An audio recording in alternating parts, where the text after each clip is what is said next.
Welcome to the February 2nd meeting of the Richmond Selectboard. First, do we have any public comment? Mary Hool. Hi there. Yep, Mary Hool. I didn't really leave my truck going, but I ain't staying for the whole deal, so please bear with me. When Gary Bressler made a comment about 30 people swaying the select board because apparently he doesn't think anybody has anything other than ethics to stand on, that's clearly his opinion. And we all must play by the same set of rules.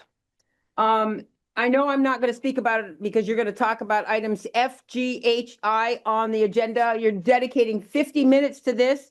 And please, select board, I caution you against warning or advising anybody what they can and can't do. It is an individual's right to do what they want, but they are responsible for it, not us. And now I had asked at one point, the folks who request donations from us, as I think Bard and David were on the select board when we made a form so that everybody would be playing. Did any of these fill those out? Yes. They all did? Yes. Are they available for me to see? Yeah, they were posted. What's the date? They were posted, I think, for the October meeting. I'm gonna post them again this week for Yeah, I want them in my hot little hands because that way I don't miss anything. So I'll download them or whatever, but that's $19,760. And everybody has to play by the same set of rules. That is why we created those forms. And there were people that skipped over them because they didn't think it was important. If it's important for you to ask for money, you better be filling out the forms we ask. Thank you for your patience. I appreciate it. Do we have any other public comment? An item not on the agenda? Okay, any additions, deletions, or changes to the agenda? Okay. First, we have a reminder of an upcoming informational meeting on February 7th and on February 23rd. These will be for the items that are going to be on the ballot on town meeting day. You want to give a synopsis, Josh? yeah, sure. So it'll be a lot about talking about the budget. We'll talk about conservation fund. We'll talk about the request. Want me to turn it down a little bit? The first meeting is this Saturday, February 7th at 10 a.m. right here in this room. And the next meeting is on Monday, February 23rd. So about a week before town meeting. That'll be at 7 p.m. here in this room. And I will have more budget information posted later this week, and I'll send out a regular warning for that by Wednesday as we have to. Was there another public hearing for the road ordinance or the traffic ordinance, or is that gone? There is another, so on the 17th, we're looking at parking fees. Okay, thank you. Which is part of the road ordinance. So we are looking at the road ordinance. It's just the parking fee portion that's Okay, up for thank you. consideration.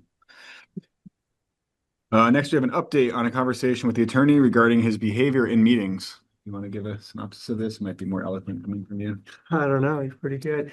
Speak off the cuff on this one. So Adam and I had a chance to set up a meeting with Dave Ruth, who's the attorney who had some questions about his interactions with the public and his behavior. We outlined that, we appreciate the blunt feedback to the select board when in executive session, but also in public session needs to keep in mind that it's the town residents that are paying for the attorney's fees, and we need to make sure that we're treating them in a respectful manner. And especially when we're dealing with challenging issues like the Southview stormwater permit, where there's lots of emotions and lots of I guess it's a challenging and tricky issue in a lot of accounts. So we reminded him that during those times in public session to be a bit more respectful of everybody, please. I don't know if there's more to add. Yeah, I would just reiterate that I guess ultimately we do believe he gives us sound legal advice, but I tried to articulate that that's where his services end, and it's on us to come up with policy and make policy and enact policy based on that. And so often that policy does not necessarily reflect exactly what is the minimum or maximum that is legally permissible, and that's the purview of the select board. And so if you could help us enact the policies as we see fit, that would be what we expect, not to critique or undermine policies we decide to come up with. That's perfect. Next, we have consideration of setting a date for a public hearing to review changes made by the select board at their January 21st meeting to the 2026 town plan that will be voted on by voters on town meeting day on March 3rd. So we had a Can we had a, oh, Keith, do you want to give a synopsis? You'll be better than I am. You're muted, I think. No, we're not hearing you, Keith. And you don't appear to be muted. Oh, you're not muted. Well, I guess yell when you get it and I'll start the synopsis or summary.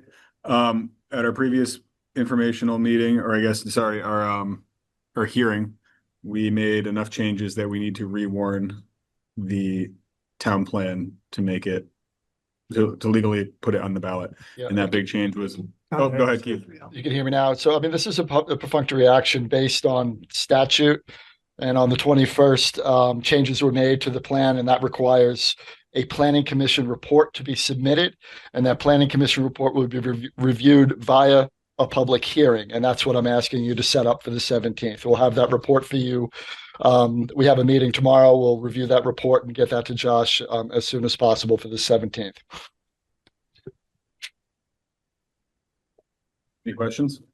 Nope. What would we like to do? Maybe set a hearing? Yep. Yes. There is. The motion would be to set a public hearing for the 2026 town plan on February 17th. Adam, this is Bart. I'd like to move to hold a public hearing for the 2026 town plan on Tuesday, February 17th, 2026, a Yeah. regularly scheduled select board meeting. Adam, this is David. I'll second. Motion and a second. Any discussion? Just to note that that's Tuesday, not Monday. That's correct. Yeah. All those in favor? Bart, aye? Greg, aye. David, aye. Adam, aye. Fantastic. Thank you. Great. Thank you. Shrove Tuesday. Next, we have another town meeting adjacent item. We have a follow-up on the discussion of the school budget, specifically regarding funding for the pre-K program as presented in the last meeting with the select board. I would preface this by saying normally the select board wouldn't weigh in at all on school issues. It's a completely separate governing body, separate budget entirely. But the superintendent and a small group of people from the school board, yeah, they came to us and asked for our help in spreading the word about the challenges they face with the budget. And I guess in some way helping get word out that this budget is a good budget and it should pass and people should vote for it. And so since then, some questions have come up about other policies that I guess are not actually reflected in this budget. But since they have opened the window and come and talk to us about it, here we are. And I think, yeah. I'll try to sum this up, but they made the statement that they pared down a lean budget, but then that gets thrown into the state education formula where it gets computed, and then what gets spit out isn't necessarily reflective of the budget they put together as far as the burden on the taxpayers.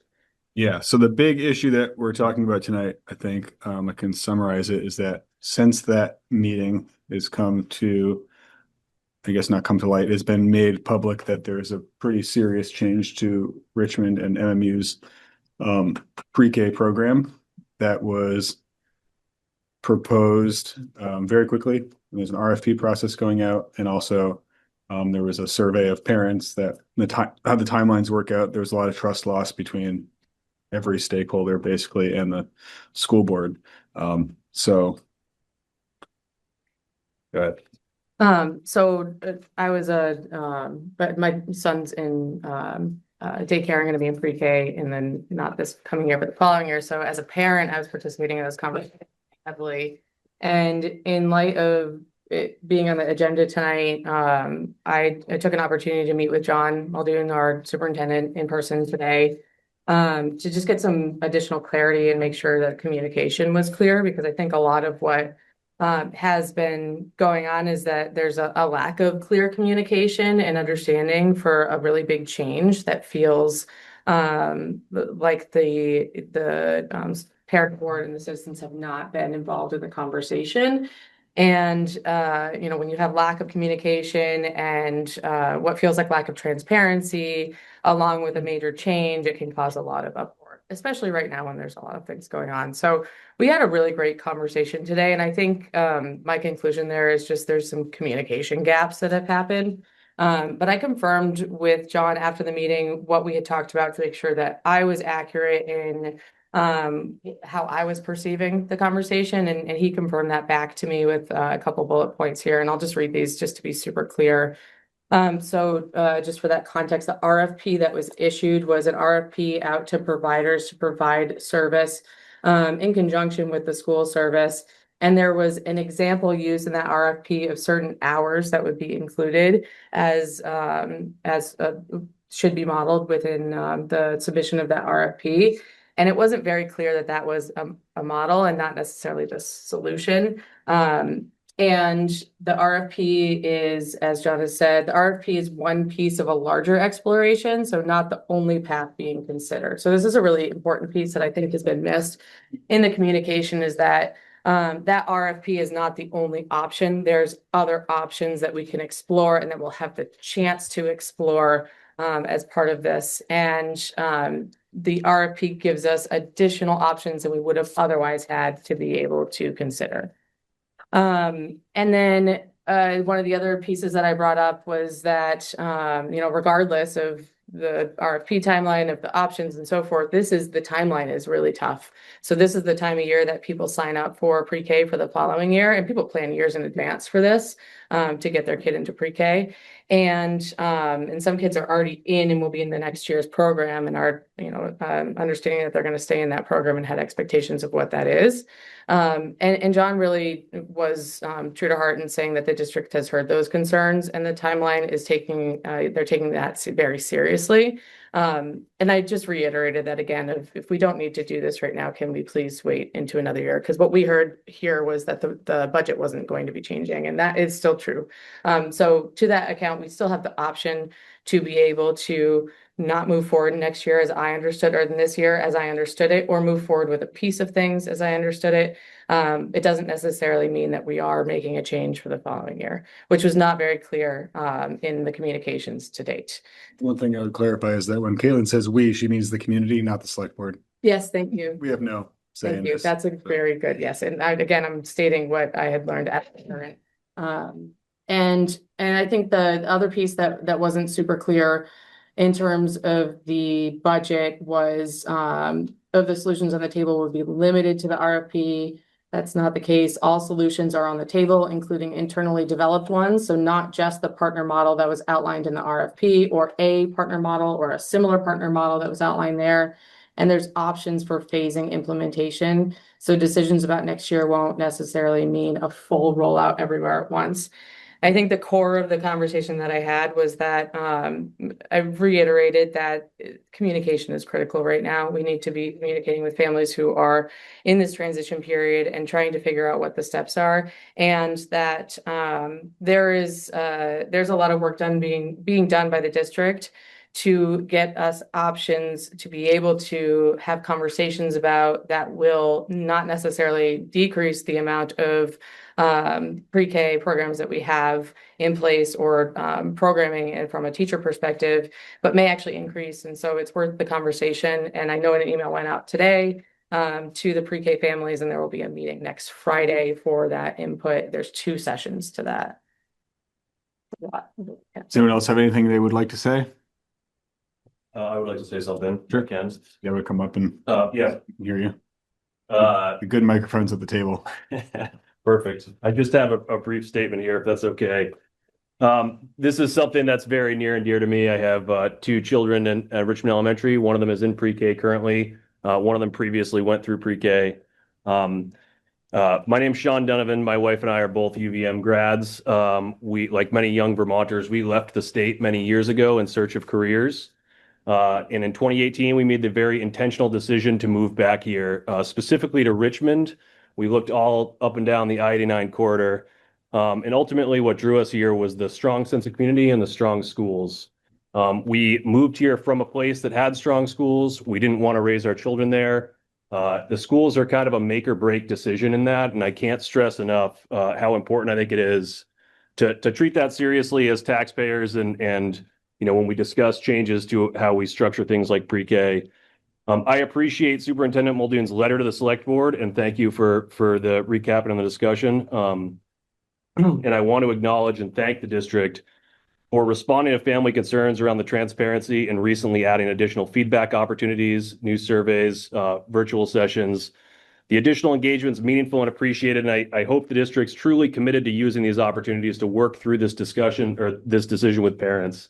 Vermont's got very good problem solvers. We need to all work together and not try to bypass that. That said, I want to offer a few constructive concerns in response to the letter, particularly as they relate to Richmond specifically. It emphasizes the goal of the exploration is to expand access, and that is definitely important district-wide. However, it's not clear to me specifically with Richmond's pre-K, which does not have access or enrollment problems, how we are going to or why we are trying to achieve that goal when enrollment is not an issue in Richmond. Richmond's in a very different position than other schools in the district. I think that distinction matters when we talk about restructuring. The letter states this is not a cut. I understand the intention of that statement is from a staffing and budget perspective. I do see it as a cut in academic instructional hours as it's laid out in the RFP. Perhaps you had some additional clarification on that today that might change that.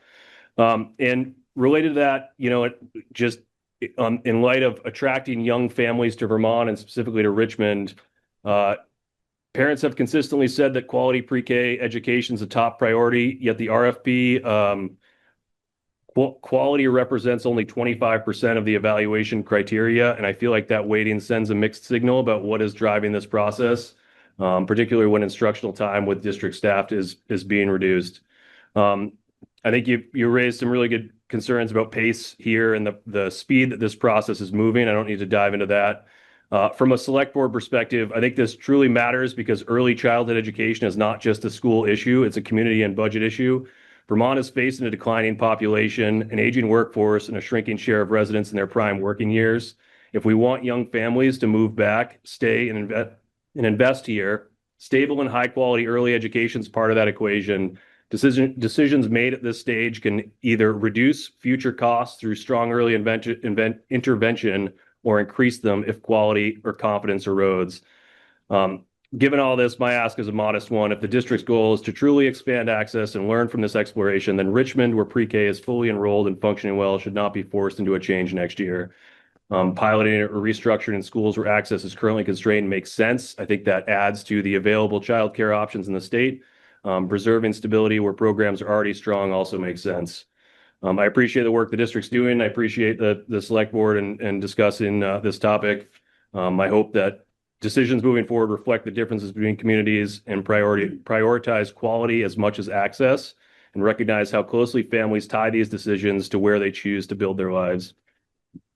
Thank you. Thanks, Sean. Thanks, Sean. Anyone else have anything to add?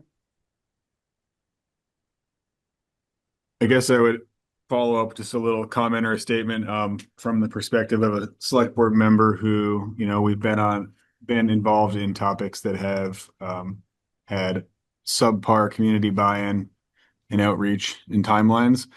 And I would just say that I think that the trust has been broken a little bit. I guess this would be advice to the superintendent and the school board. The trust has been broken a little bit, and the only way to get that back is through thoughtful communication, clearly articulating what problem they're going to try to solve with these changes so that we can all evaluate that. And then just allocating adequate time for everyone to vet this out, get comfortable with it, and move on. So, that's not advice on any specific change they're going to make, just how that process seems to work well in our board, and how it has also failed miserably. So,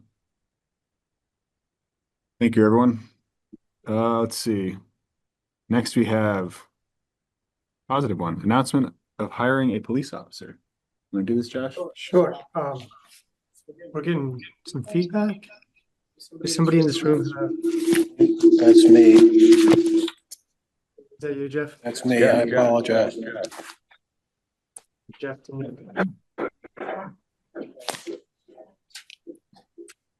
Think you gotta. Right, we're good now?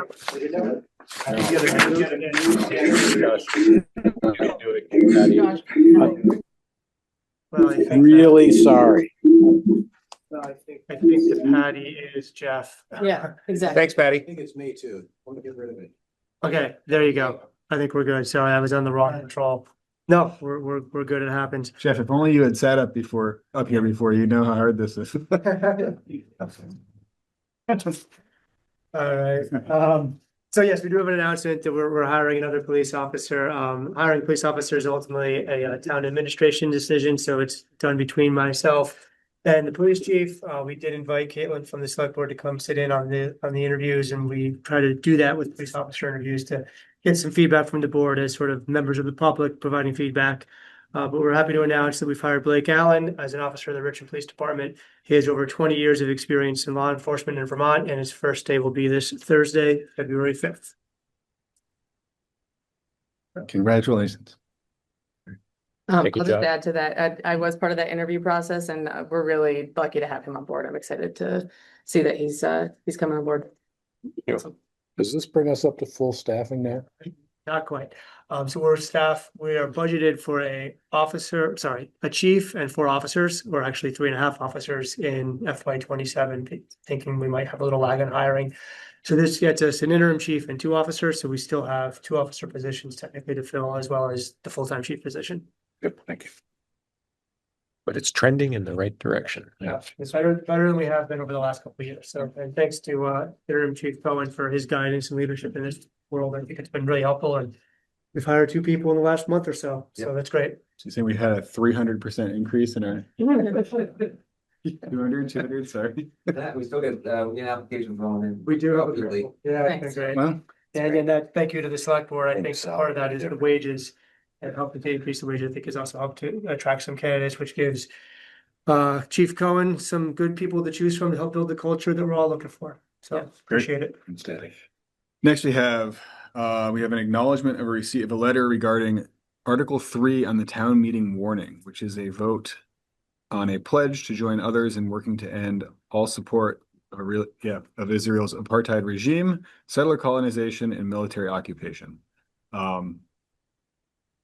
This is, so I guess just a little background of what we can expect out of this meeting. Everyone will have a chance to talk. Unfortunately, this item is warned on the town meeting, so there is no option to change that because of the statutory requirements for our warning of town meeting. So that item will be on the town meeting warning.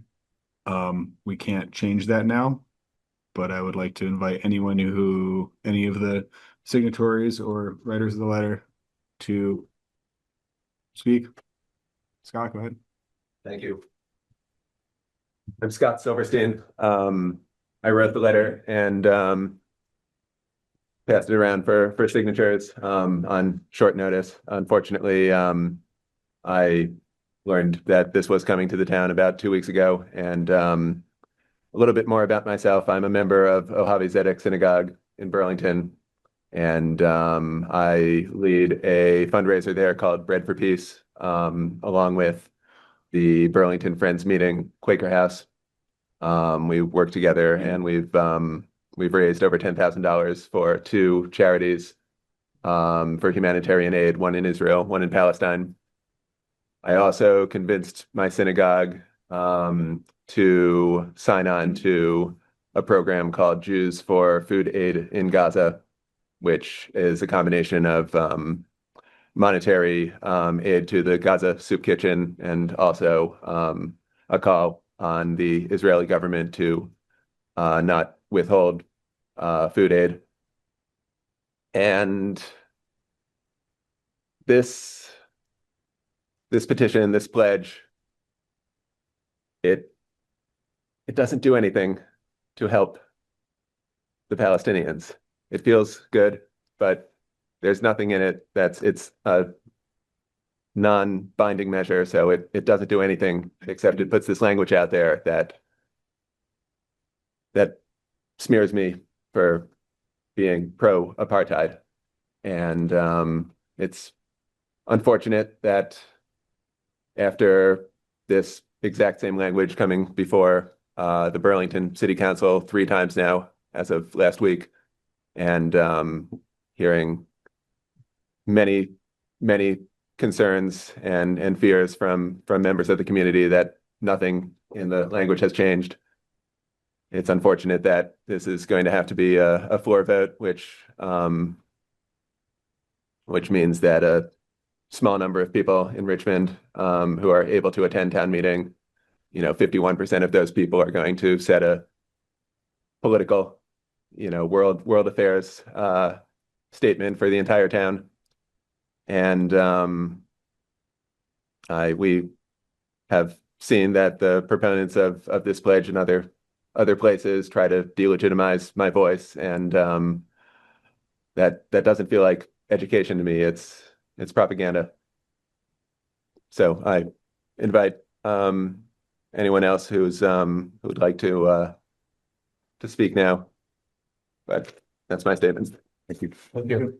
Could I just, for those of you who were not here at the last meeting, I'll sort of reiterate kind of what happened. The select board was asked to pass a resolution as the select board, and we declined that opportunity. We, as I think unanimously, concluded that it was not appropriate for the select board to take that position. But the alternative was to either warn it on the town warning, so people knew in advance it was going to be discussed. The other option is for people to just show up to town meeting and put it out as a referendum vote, de novo or blank slate. And our decision at that time, given the three options, the select board,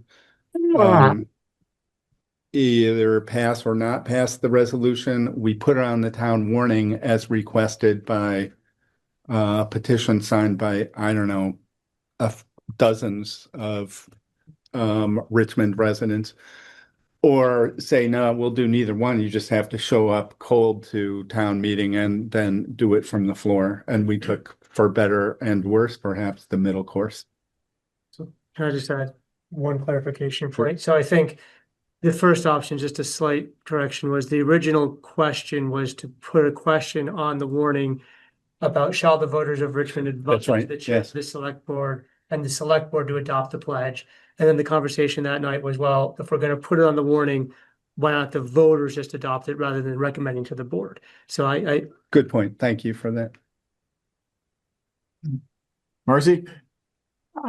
Yes, thank you. I'd just like to ask if there is the option, in light of what's happened at the public hearing a week ago and tonight and the letter, if there's an option to table this article at town meeting. Is that an option, just to table it and set it aside? Did I see Clint Buxton in the room? He is. Great. As it happens, our moderator is in the room. Great. Thanks, right? His response, I'd have to study that. his response was he would have to study it, but he thinks so. And then before that was a sigh, and it's possible. Okay. Well, I would like people to just be thinking about whether that's a good way to address what's happened here with differences of opinion about this article. Thank you. Oh, go ahead. Thank you. My name's Matt Thompson. I'm a Richmond resident, and I have a concern about how, with heightened political rhetoric around this issue and in general, various people feel not heard or even attacked. And I think it's gotten pretty tense from my understanding in Burlington with this issue. And just have a general concern about how people will feel in Richmond, people with Jewish backgrounds. I'm a Quaker myself. My grandfather worked for one of the organizations that helped with this pledge. And unfortunately, I feel like the pledge gets kind of boiled down into very short phrases that don't really adequately address the complexity of things. And so as Scott articulated very well, even someone working for peace, justice, reconciliation can have concerns about about the viability of Israel. And it's an international issue, but it's being brought to our local community and local governance. And and I just hope that it's dealt with sensitively. And unfortunately, that doesn't seem to be the case. There are a number of where there have been swastikas and other anti-Semitic statements made, and so I feel like it's better to have a dialogue about things like this, and a resolution kind of closes off dialogue between people. So, but I am supportive of a lot of the goals of the resolution, but I just don't feel like the effect would be positive and constructive. So, thank you. Thank you. Thank you. Katie's iPhone. Sorry, I had to figure out how to unmute. Can you hear me? Yes. Okay, thanks. Perfect. This is Katie Novogrodsky. Sorry, it says Katie's iPhone. Also a Richmond resident, and just wanted to back up kind of what Scott had said and just say that this resolution feels really pointless and divisive. And even to a family, we are a Jewish family in Richmond, and I personally am one of the most pro-Palestinian and anti-Israeli government folks that I know, and it still just feels like this resolution is doing nothing except kind of generating some additional anti-Semitism, and the fact that other communities have identified that as dangerous and not something that's worth putting before the vote is informative, and I think there's a reason for that. It feels really unfortunate that this could potentially be something that Richmond kind of codifies or gives credence to when, again, even as a family who we're doing everything we can to really, as Jewish community members, do what we think is right. And we feel fear and a lot of hesitation about being involved in this because it really is coming from a place that doesn't feel positive or loving or humane to anyone, and it's really not intended to help. It's really only intended to harm, and that feels like something that is wildly inappropriate for to be put before the town. So I just wanted to say thank you to Scott for his efforts and for speaking up, and that again, this just if this was something that was rooted in peace and could make some positive change in our community, we would be so grateful, but it is certainly not going to achieve that. So I really strongly request that this be either, reevaluated or, as our last speaker mentioned, sorry that I forget your name, just maybe, someone just put it off the table for now until some further due diligence can be done, and other voices can be heard as well. So that's my request, but that's all. Thank you. Thank you. Thank you all for coming and speaking. I appreciate it. And I think the intention of the conversation we had last time and where we really got to was that it would come up on the floor. There would be a conversation regardless, and to be able to have this time and hear public comment in this room before we get to the floor is something that I'm very grateful to have, and have the opportunity to talk through it more than just on that day of the citizens and how everyone is feeling. I tend to lean towards that a conversation is better than no conversation, and the preparedness and opportunity to be prepared for that conversation is better than not. And so that's really where I think that putting it on the agenda enables us to have the conversation. And I completely hear you in terms of that it's not in alignment with values, with families, with citizens of Richmond. And I respect that.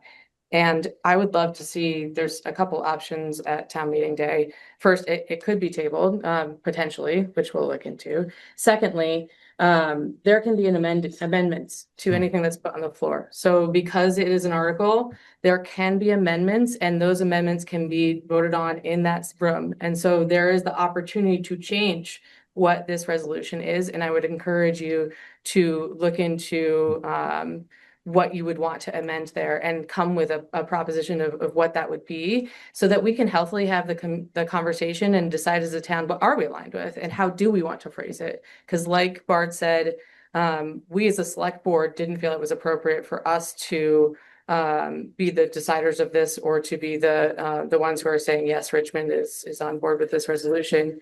We really want the town to be able to have this conversation, and I trust Richmond to have this conversation with care and with the care that it deserves. And I am here for anyone that feels that they need, someone to talk to or assistance in doing so, and to talk through how to amend something on the floor. But I do think it's important that we don't avoid the conversation if we can do this safely and respectfully, and that everyone is informed with the options that they have. So again, if there's any questions of how to do that, please let me know, and I'm happy to have a conversation to inform that. Thank you, Caitlin. Marty? Thanks. Marty or Martha Waterman. I am a Richmond resident, and a pre-K parent, and a Jewish person. And I wasn't going to speak, but so pardon me if I'm inarticulate, because I'm just speaking from the heart and off the cuff. And yeah, I identify as an extremely anti-Zionist Jewish person, and am currently and have been engaged in anti-Zionist organizing and supportive movements therein. And I am, I initially was really supportive of the pledge, and I am changing my stance based on what I'm hearing from other community members. I think I have different reasons than Scott and Katie, perhaps, for now reconsidering my support for its appropriateness in our town. But I think the biggest thing that I'm recognizing right now is that there are people who don't feel safe. And, I'm a Jewish person who I do feel safe in this town. I'm not actively navigating anti-Semitism in my day-to-day experience. But that said, I mean, recently, it was pajama day at school, and I hid my daughter's Hanukkah PJs because I didn't want her to choose those for pajama day at school, because, I just got anxious about it. So I think it just, I guess what I want to say is that it's really stressful and uncomfortable to be a Jewish person right now. At least that's my experience. And so, even if my experience as a Jewish person is different from other Jews in this town, and even if I'm not personally fearful of,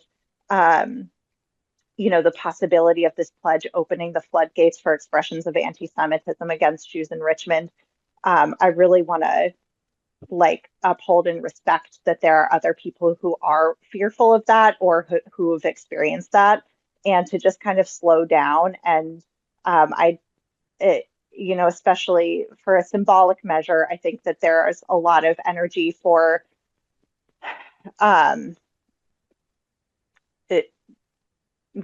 supporting people in Gaza, and for denouncing Israel's actions and the US government's participation in the genocide in Gaza. And, we're all neighbors. This is such a small town. It's really worth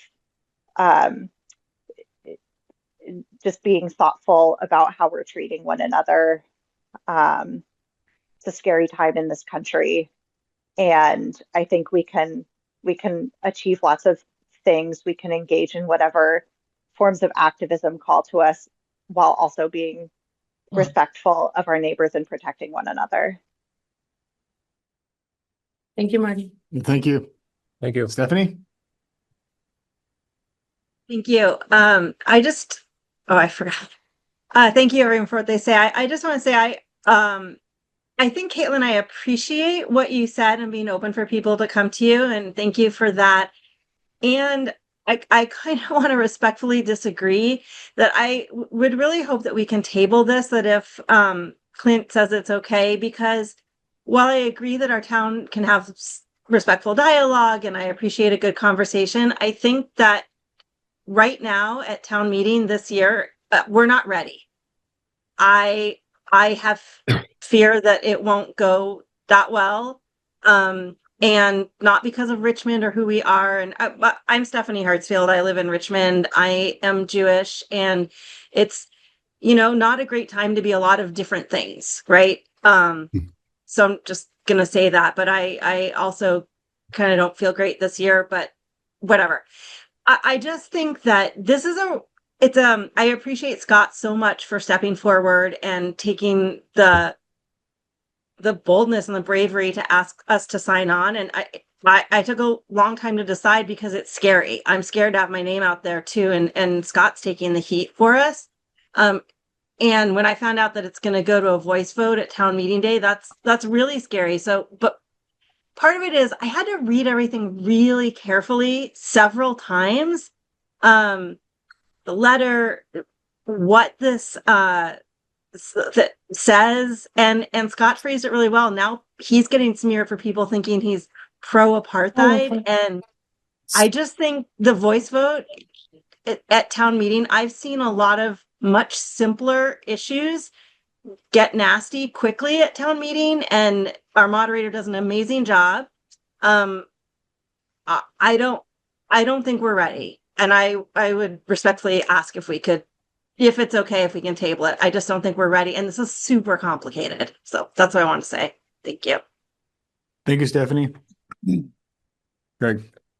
I want to reiterate what I said last time this came up and reinforce what Bart had to say. Fundamentally, I don't think it's the business of the select board to be conducting foreign policy. I don't really feel like it's appropriate for the petitioners to sort of put their words in my mouth. That said, I feel like it's a fundamental American value that you have a right to petition your government. They didn't just show up and ask us to do this. They showed up with a petition signed by what looked like hundreds of people. And I agree, we haven't necessarily vetted those signatures, but the reason that I voted to allow it's in a modified form to be taken up by the citizenry was out of respect to that part of the process. That they went around town, they got several hundred signatures, and they presented it as being 5% of the voting population, which is significant. I don't like the strident language. I don't like the idea that the town would be taking position on divisive social issues outside the purview of town business.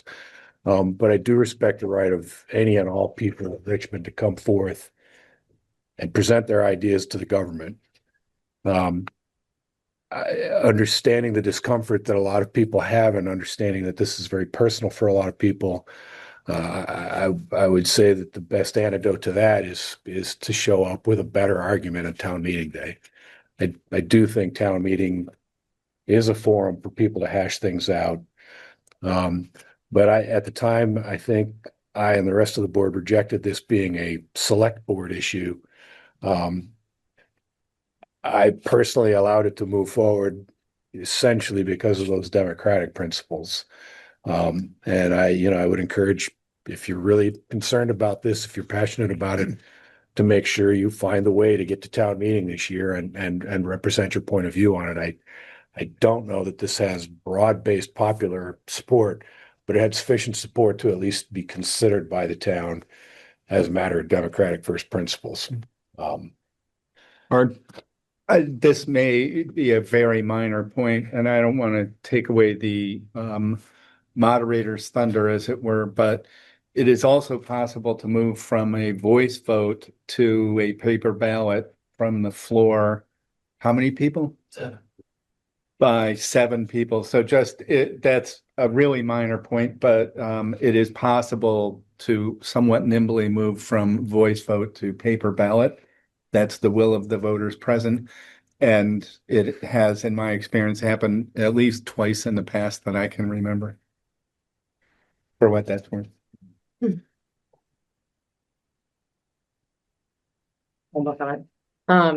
And I think, and I've been doing some research about town meeting day, and we should confirm this, but I'm pretty sure that someone in the audience can motion for a passover of an article, so we don't discuss it, right? And if that motion is seconded, then we don't discuss it. There's procedures for that. Yes, yeah. So there are options for people to show up and ask for this to be passed over, so we don't discuss it, and it would be voted on. And there are options to vote, like Bard was saying, on paper, and there are options to amend. So there are options within within our rights to be able to have this conversation. And I would ask of myself, of the board, of the moderator, to make sure that this is a respectful conversation that people feel safe in. And if it gets to a point where we are not there anymore, then we need to have a more strict boundary in the essence of safety of the residents. Sure. Anyone else have anything to add? Aaron. I was at the meeting where you guys discussed this, and if I remember correctly, they came with a petition that was asking the select board to make that endorsement, and then you guys kicked it to the voters. So it does seem like you would be well within your right as a board to rescind it as a voting item if you don't feel comfortable with what you've heard tonight, because initially it wasn't being asked to be put on the town meeting ballot. That seemed like what you guys felt comfortable with, because you didn't feel comfortable voting on it as a select board. It's my understanding that because of the warning requirements, we can't rescind it without moving town meeting day, basically. So I guess even backing up, so just for some clarification, the original petition had the wording, shall the voters of the town of Richmond advise the chair of the select board and the select board to adopt the following pledge, and then it listed out the things that you see on the warning. So it was always asked to be on town meeting warning, but it was asked to be voted on to then advise the select board from the floor of town meeting to adopt the pledge. The change that the select board made was to just take this directly to the voters, so that it's phrased as shall the voters of the town of Richmond adopt the following pledge, and it takes the select board out of the question.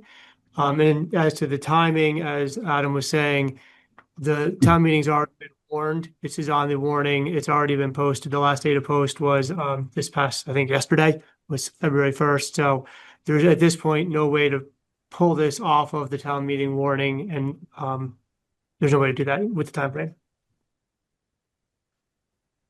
Josh, I have one question for you. If people do not feel comfortable during town meeting day speaking on the floor, since it's a warned article, are they able to write an email to you and ask that to be read, or no? Could somebody email to me or to you to have a statement read if they didn't feel like speaking up at town meeting in person? Since it's a warned article? In a written testimony, or? You mean the person not being present at the town meeting could say that? I'd advise against that. Okay. Gene. It's a Yeah, question. Gene Haskin here. I just want to say, a couple of things kind of bother me. And one is the fact that you guys kind of changed the wording at the last select board meeting when they presented it to the select board. Then you guys kind of changed it to have it be done at town meeting. But the people who actually signed that petition didn't sign it to say, let's present it at the town meeting. The other thing that really bothers me is, again, at the town meeting, you're going to have 125 people out of 3,000 voters making some decision. I think we lost Eugene.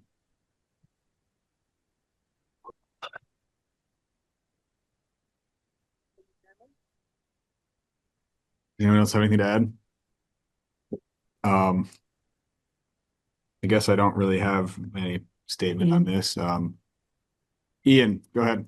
I spoke out in opposition to this at last week's meeting. I just wanted to add my voice and thank Scott for coming forward, and that I completely support the language in the letter that he wrote. And I would ask you guys, did you or did you not have the power to disallow this last week?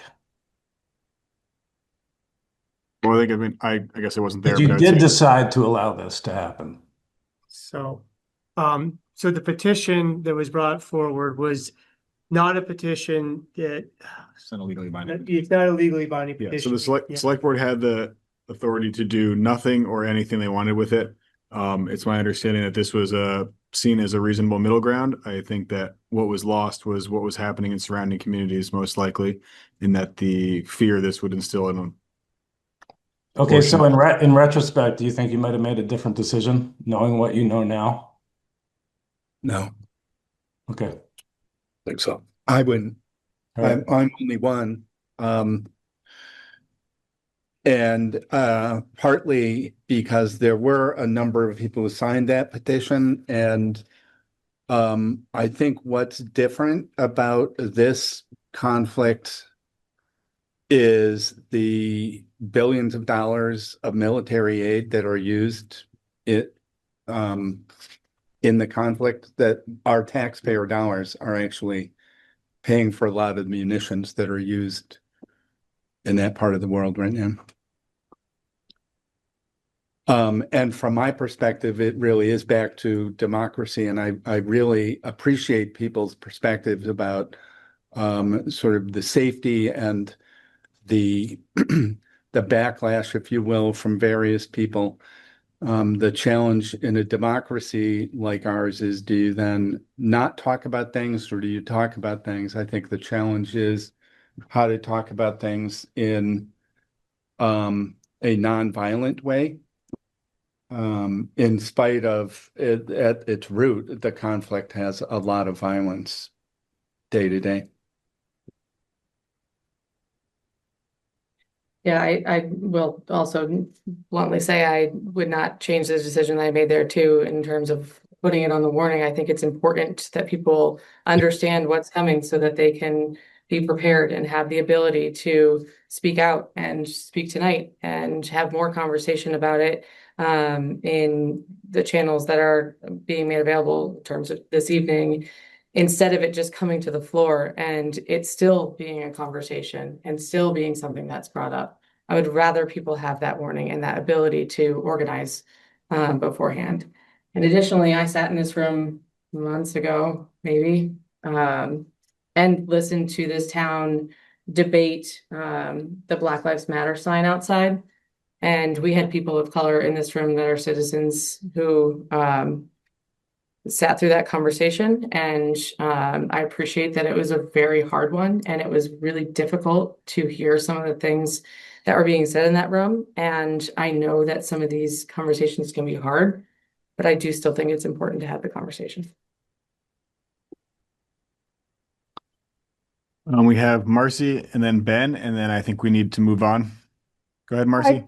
I'd just like to make the quick point that with the change in the wording that the select board agreed to last week, it feels to me like now it's possible for the majority of Richmond voters, 50% plus one, to impose, to decide that all voters in Richmond shall take this pledge. And we know a number of people have spoken up tonight that are very much have real issues about the pledge. And it'd be one thing, I guess, if it was a resolution, maybe, but asking the voters whether we should be imposing this on all Richmond voters to take this pledge. There are a lot of people who are uncomfortable with this pledge, and it's that introductory language that I'm troubled by, and I just wanted to put that out there. Thanks. Thank you, Marcy. Ben?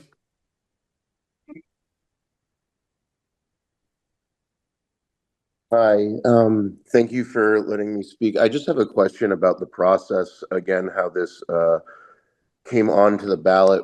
When I reviewed the agenda for the January 21st special meeting that included the topic of consideration of approving the town meeting warning, it includes 2 draft town meeting warnings, neither of which included the article that we're discussing now. And when this letter was submitted, it was told that it was too late because it was already warned. To me, it seems like there's a gap in the process where if you are warning a town meeting ballot that does not have the article that we're discussing on it at town meeting day, it seems like it was not properly warned. Can you clarify that? Yeah, so that was to vote on, so I guess the vote at the special meeting was a vote to post the warning, and so there was an amendment made at that meeting to add an item to that ballot before the warning. So yeah, it's correct. If you had reviewed the 2 options there, which I believe had an option with and an option without adding 1 cent for the town center reserve fund, you would not have seen this on there. And that's unfortunately a legal but unfortunate possibility at these warnings, is that you might, if you reviewed those documents quickly without seeing everything that was posted and all the dialogue and didn't attend, you would not know this was on there. You're not incorrect. So then how is the public actually warned of the ballot itself? When it was posted online today. So that was a vote to warn it, that wasn't the warning. So that was to finalize it and then warn it, so the select board amended it and then voted to warn it with before or at the statutory required warning interval for town meeting day, which would be 30 days. So they voted to amend it and then take that amended warning and post it on today or earlier in preparation for town meeting day. Okay, and so this is my final question. And so even though the letter expressing our issues with this was received prior to that deadline of today, it was, I guess, the select board just exercising its discretion to ignore the letter? No, I think, so we would have had to call a special meeting over the weekend to do it, and we did not do that. So normally we don't call special meetings for that stuff. We would hear it at our next normal meeting, which would have been today. The timing was tight, and it is unfortunate. And yes.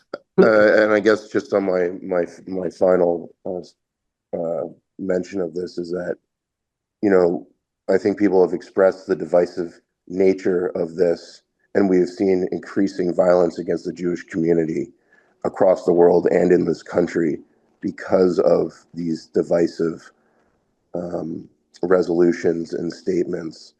And so I just urge the select board at town meeting day to keep that in mind as they manage this issue that you have now created, unfortunately. Thank you. I'm just going to observe, and for those of you who are not close followers of Robert's Rules of Order and the meeting and the role of the moderator, the select board doesn't run town meeting. The moderator runs town meeting. That is correct. However, you folks, the select board, decides on the germaneness of articles that are put on the warning.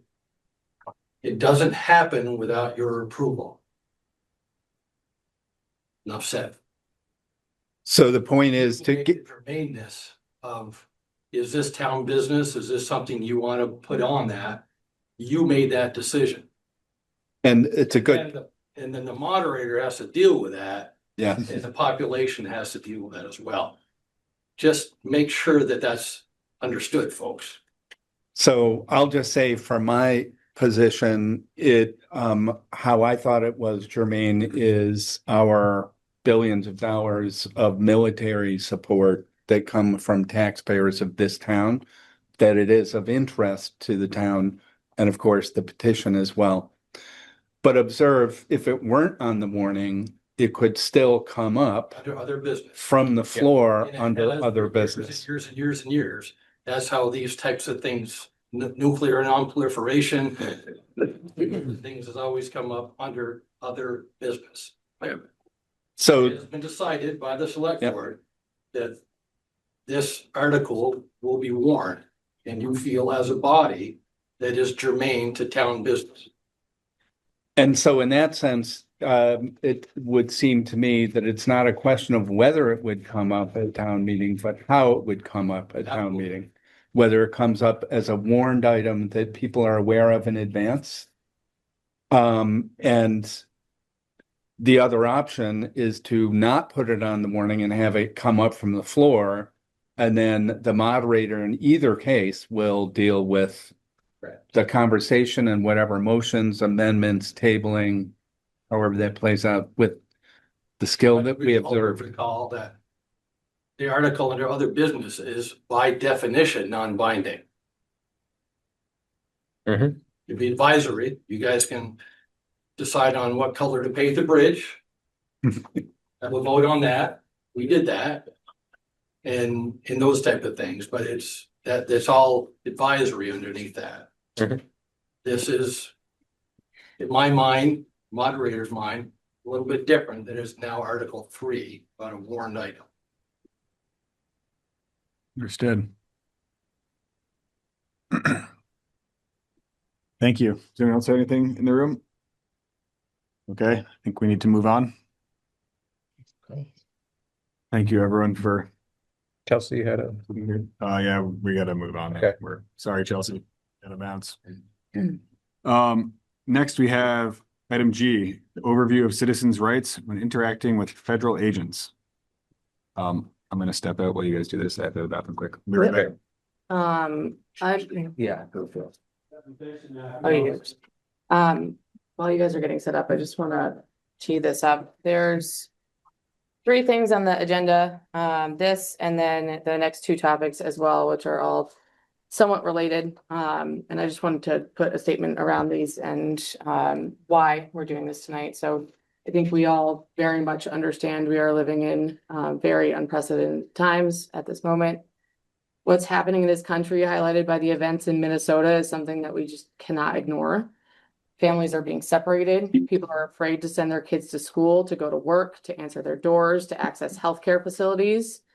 People have been murdered in every essence of what that word means, in broad daylight and behind closed doors at the hands of federal immigration officials. And people have died in ICE custody as a result of lack of proper medical attention. These are people just like our neighbors, our friends, and our family. This town has faced hard things before. We've had floods, we've had storms, and many other things that we have to come together on, and crises that don't care about politics. And every single time Richmond shows up, we organize, we check on each other, we open our doors, we share what we have, and that's one of our greatest strengths. When this community comes together, there's nothing we can't face head on.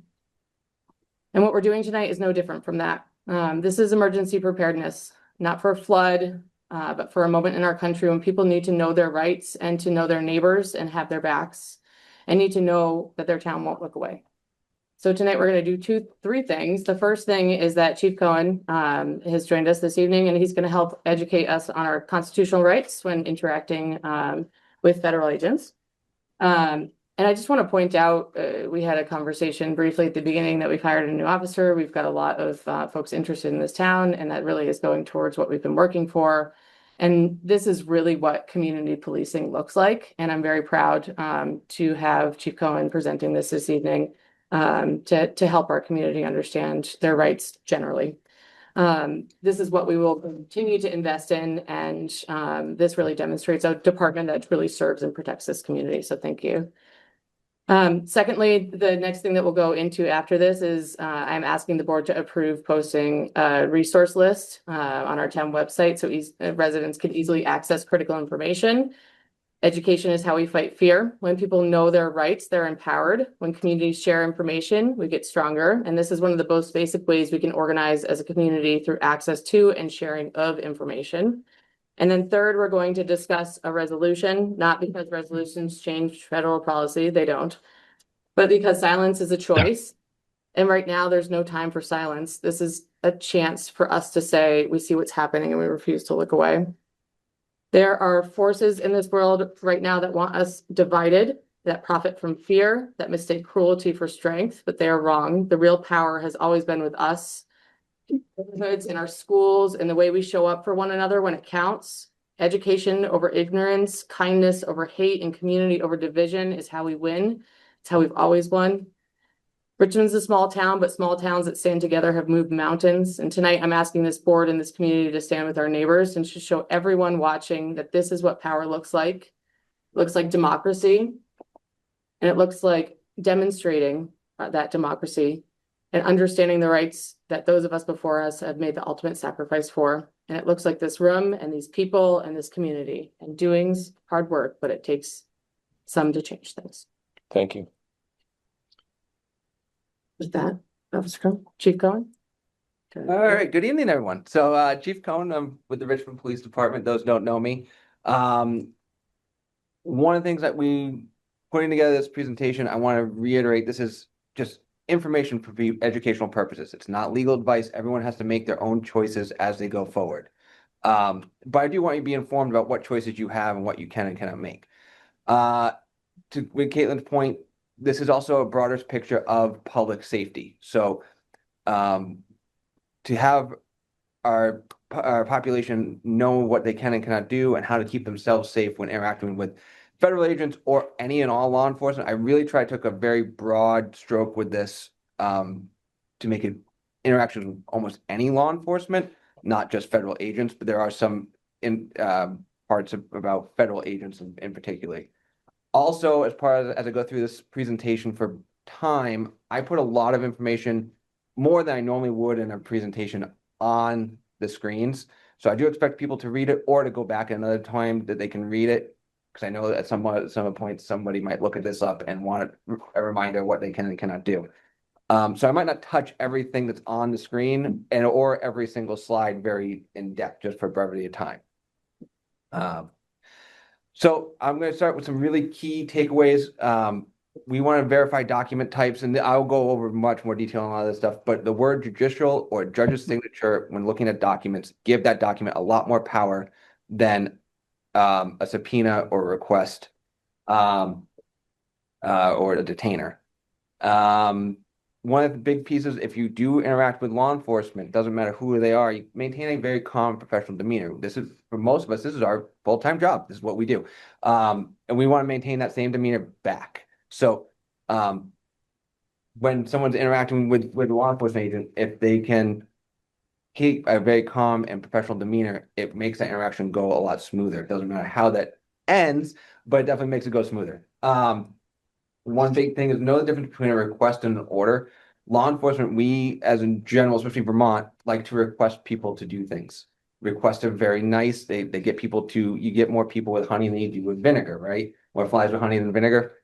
Same goes to requests. It's much nicer to say, hey, can you please walk over on this side of the road versus, hey, get over there now. No one wants that.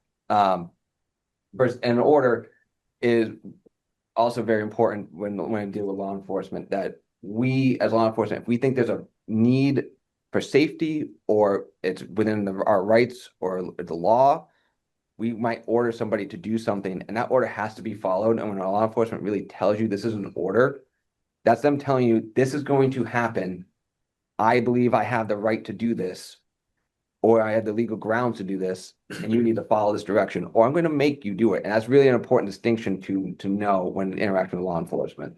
One of the other pieces is record and report interactions. This could be good interactions. It could be with anybody. It's more broad. If you see something that's not right, report it. If you see something that's going well, report it. Like, report both sides of the picture. And if you see a crime or something going on that you don't like, be a really good witness and come forward and be that witness to bring attention to it if it's a problem. And one of the other ones is actually know your neighbors and make some connections with people around you. We build a community together. You got to know the people in your community, those are who your neighbors are, and how you can support each other. So that's one of the big pieces of takeaways.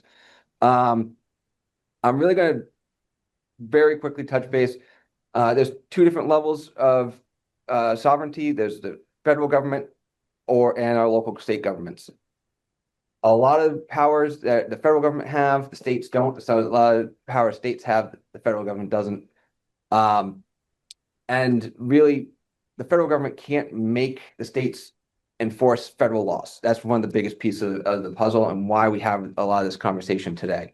When we, as the Richmond Police Department, interact with our federal counterparts, we usually do that as a cooperative agreement. So we don't usually go into, they're not forcing the Richmond Police Department to do anything against what we want to go with. We actually usually utilize our federal agents as resources beyond what we have in the small town. The FBI, DEA, ATF, and Secret Service, we use quite a bit for different investigations that need more resources than what we have available. We don't really interact with ICE, and that is by policy, and that's actually my next. The fair and impartial policing policy. So, for those who don't know, fair and impartial policing policy, we call it the FIP in our world for short abbreviations, because law enforcement, we like abbreviations. Early FIP was basically what started coming out of anti-bias policing, making sure that police were not interacting with a certain population more than it should have, or targeting certain populations based on characteristics. So that was from 2014, 2016. This is all Vermont-based information. Act 54 took place in 2017. It required all Vermont law enforcement to adopt a fair and impartial policing policy by March 1st of 2018. After that took place, the town of Richmond, the Richmond Police Department, worked with Migrant Justice and actually developed a more comprehensive FIP policy that came in January 2021. And in April 2024, the statewide policy actually mirrored a lot of the changes that the Richmond Police Department took forward, and they updated the statewide policy to mirror a lot of the updates that Migrant Justice put in 2021. A lot of those updates actually had to do with interactions with federal law enforcement, and particularly ICE and immigration status. It's one of the things that Richmond Police and all Vermont State Police, all police officers in the state of Vermont, are no longer allowed to interact or ask about anyone's citizen status, or or assist in federal agents and with their citizenship status. And since the April policy, Richmond has also come back again in 2025 and updated a more comprehensive policy that even further restricts what type of questions can be asked of individuals that we interact with, really particularly about citizenship, and how we interact with federal law enforcement, which is we don't interact with the ICE agents ever. That's basically the short version, unless there's a warrant. I'm going to go over real quick. One big piece of the puzzle that we're here in Vermont is called the 100-mile rule, that says anywhere within 100 miles of the border, federal ICE and immigration and border patrol have extended powers that actually, some of it can actually affect us as we travel. Most of, as you can see the map, most of Vermont is in that within 100 miles. If they conduct a motor vehicle stop or a search or a stop of a vehicle, they can search that vehicle without probable cause. They can just search it. It's one of the rules within 100 miles that they can just search cars. And this is going to be planes, trains, boats, anything that moves. They also have fixed checkpoints. These are border checkpoints we see, but they could put it anywhere within the 100-mile crossing and put up a checkpoint.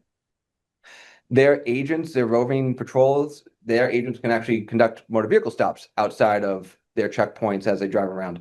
They do have to have, for their stops, reasonable suspicion of a crime or immigration violation.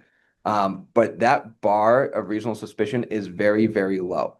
And more recently, one of the laws that came into play, I think December of last year, they are allowed to now use the characteristics of a person, the language of a person use as building that reasonable suspicion to stop somebody. And that reasonable suspicion is, like I said, very, very, very low bar.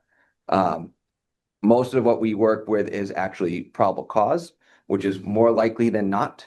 Reasonable suspicion is below that. So it's like more than a hunch.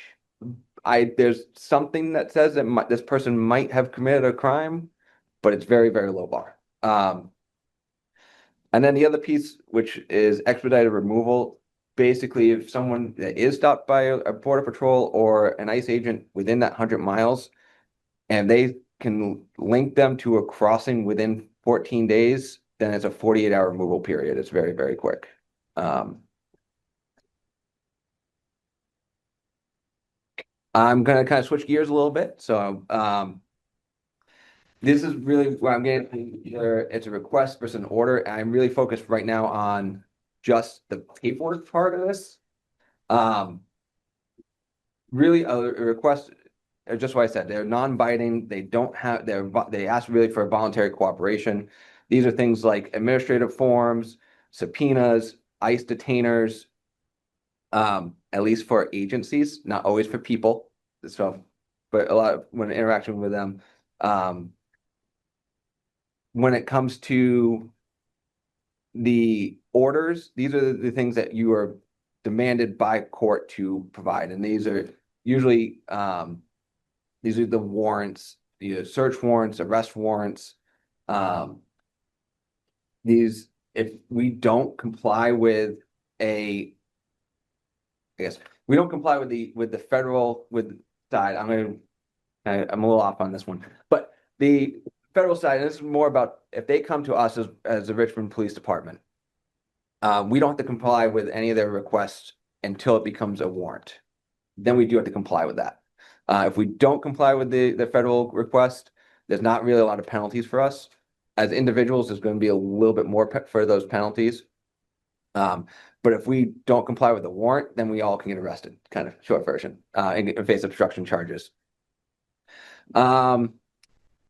The other one is where the authority comes from, and most of the authority for requests is the policies or the procedures that each agency has versus the order. It comes from the judge or the law itself with case law and says this is what we can and cannot do for the orders. I know I kind of muddied that one a little bit, but stick with me. Warrants versus detainers. This is really where we get into some of that nitty gritty. I'm kind of putting up for the short version is judicial warrants is our gold star, gold standard. They're signed by the judge. They're based on probable cause. They give authority to go into houses, into private spaces, and us as all law enforcement have to comply with them. All citizens have to comply with them. There's no questions. Detainers, these are signed, but just usually by a person inside of ICE. They're not binding in the way of a warrant. They haven't been gone through the process of probable cause. And a lot of times, at least in our end, they're voluntary for us to comply with. The newest and greatest piece is these administrative warrants versus the judicial warrants. This is again another ICE form, and they're really, really brand new. 2006 new. They have the word warrant on there, but they're actually signed by an ICE agent, not a judge. So it's not something that's really easily picked up on if you're looking at the paperwork. But you have to actually, when you go look, you have to look for the actual judge's signature or the magistrate's signature on the warrant. If you don't see that, it is most likely going to fall into this administrative warrant. They haven't been faced court scrutiny yet, and this is one of the pieces of the puzzle. This is all very, very new. So there's no real court guidance yet of what if we have to comply with the administrative warrant compared to a judicial warrant. So that's one of the ones that if you're faced with that, it hasn't been adjudicated yet. It's not the same. It's definitely not the same, but agents might act that it has some of the same powers. And do you have to comply? That's when I go back to, is it an order or is it a request? And at the end of the day, if an agent is telling you that you have to comply, this is an order, then we have to have the conversation in court if what they were doing was legal or not. This is more about the administrative warrants piece. They are not signed by the judge. That's really a big piece of that, and they haven't been adjudicated yet. So what are our options for the public? This is kind of one of the bigger pieces of takeaway for our general safety. You can observe and record. You know, recording is a protected activity. I will warn people though, if an agent comes up to you and says, "Let me see your hands," you reach into your pocket, show them the hands first. Like, don't go reach into the pocket to get the cell phone to record if someone's telling you, "Let me see your hands," because that might be taken as something that's, you're reaching for something that's not a cell phone. But you do, it's a First Amendment right. You have the right to record. You can record the agents out doing whatever they're doing. You can record police. It is what it is. One of our best recommendations is stay at least 10 feet away from whatever it is, so they're not going to have grounds to say you're obstructing their actions or their duties or what they're going for. If they do tell you to move from your spot to another spot, follow their orders to move from one spot to another spot, because there might be a reason that you don't know of why they're asking you to do that. You can always ask, and this is the biggest one, is asking questions, especially if there's time to do so and you're remaining calm in how you ask. You most likely are going to get the answers to your questions and lets you make a more informed decision. So you have the right to ask, can I see the warrant? Can I review the paperwork before you can consent to letting them in or not? And at some point you have the right to say, I don't consent. I don't consent to what you're doing. I don't want to do this. And again, this should go back to that. They're going to tell you, is it an order? They're going to do it anyway, even against your objections, but you can make your objections known. One of the things you can't do is, option number 3 is, don't physically block people. If you get in the way of the agents doing their job, you're going to get arrested. That is one of their, blocking. Physical interference is a felony. You're going to get arrested. So you can't block their path. You can't go touching them. That's you can stay back. You can watch. You can show your displeasure with their actions. That's all First Amendment. It's good to go. But if you start getting in their way, they're going to start taking actions against you. And if someone is doing something that you object to, again, you can say, I don't consent to this, but don't physically resist it. Because once you put yourself in harm's way by physically resisting something, especially when someone, an agent has told you this is going to be an order, this has to happen, they're going to move you out of the way and you're going to get yourself hurt. And we don't want to see anyone get hurt. Really the time to take up the argument after that point, when you say, I don't consent, and there is to go to court. And that's why we have the judicial system in place, is so we can go into the courtroom and have the argument afterwards of, was this right and legal for them to do at that time? Was their order a lawful order? Which is one of the biggest takeaways. If it's not a lawful order, they shouldn't have been doing it. But that's where the courts come in. I'm going to switch gears again about protesters, protesting. It is a First Amendment protected act.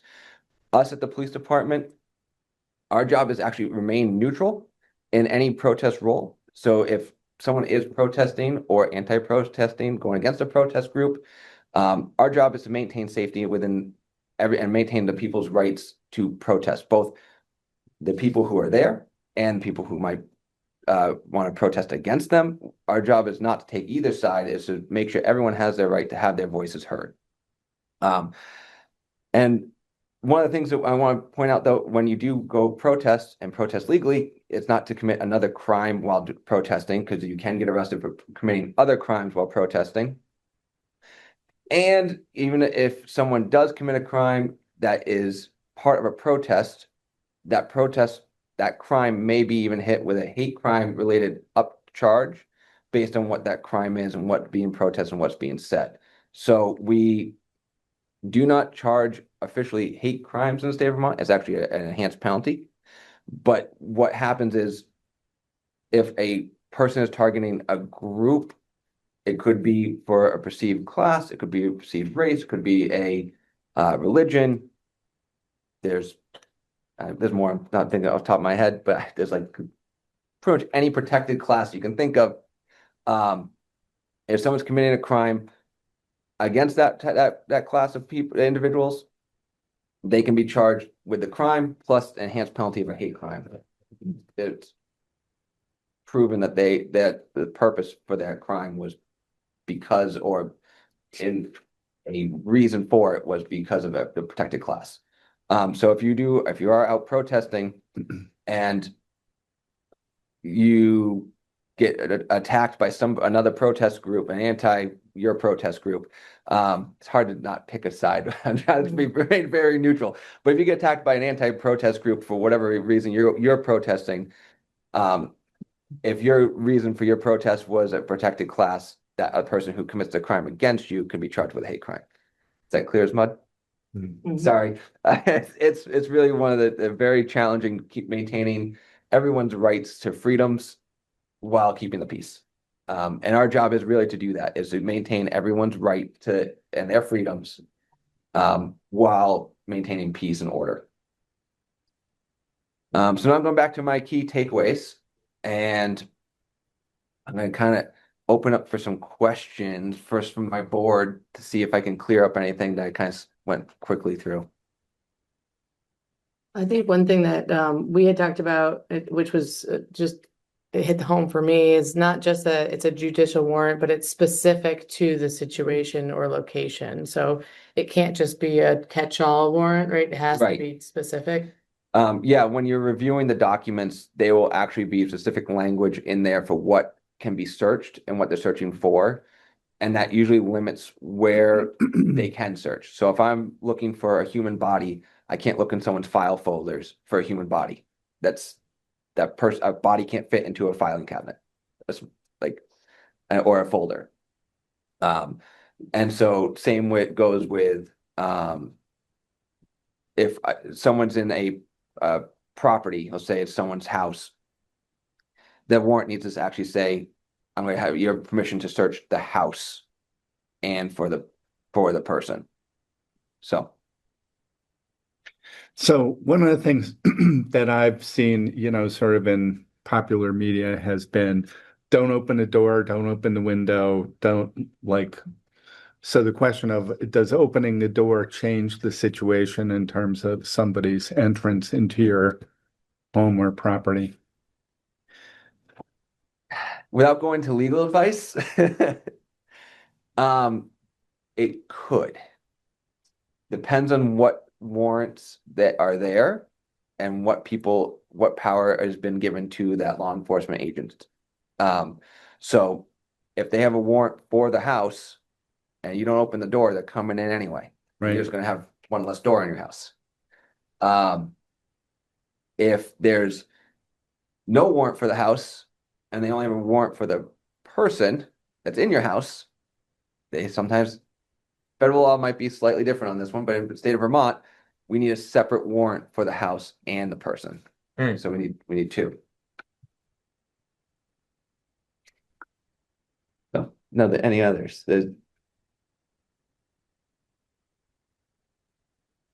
No, not on that one. Yeah, no. Okay. Sure. I really appreciate you being here. I agree with Caitlin that this is what community policing looks like. What I view Chief Cohen and our Richmond police is as law enforcement in the general sense of it, large sense of it.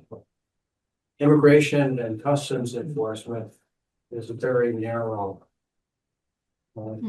they have very narrow charge. And for me, if I'm in a situation, say a protest, not that I would ever protest anything, but say I were in a protest, and there was any kind of confrontation, I would absolutely want to have our local law enforcement there, at the very least, to be a credible witness to what's going on. And my question to you is, if there is a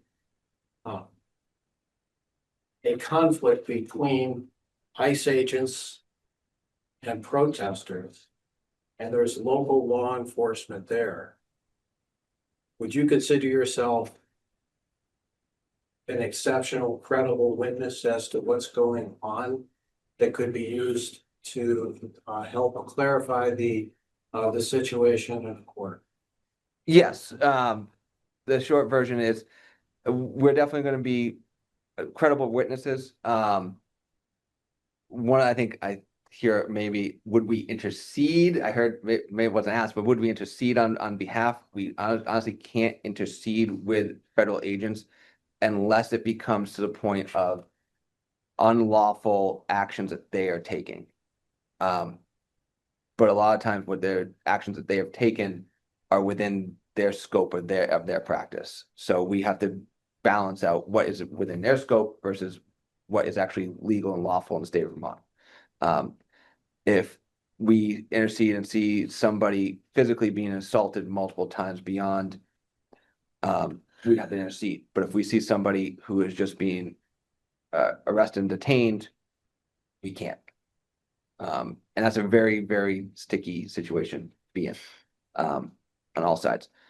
But again, our job is really to be that middle ground of impartial,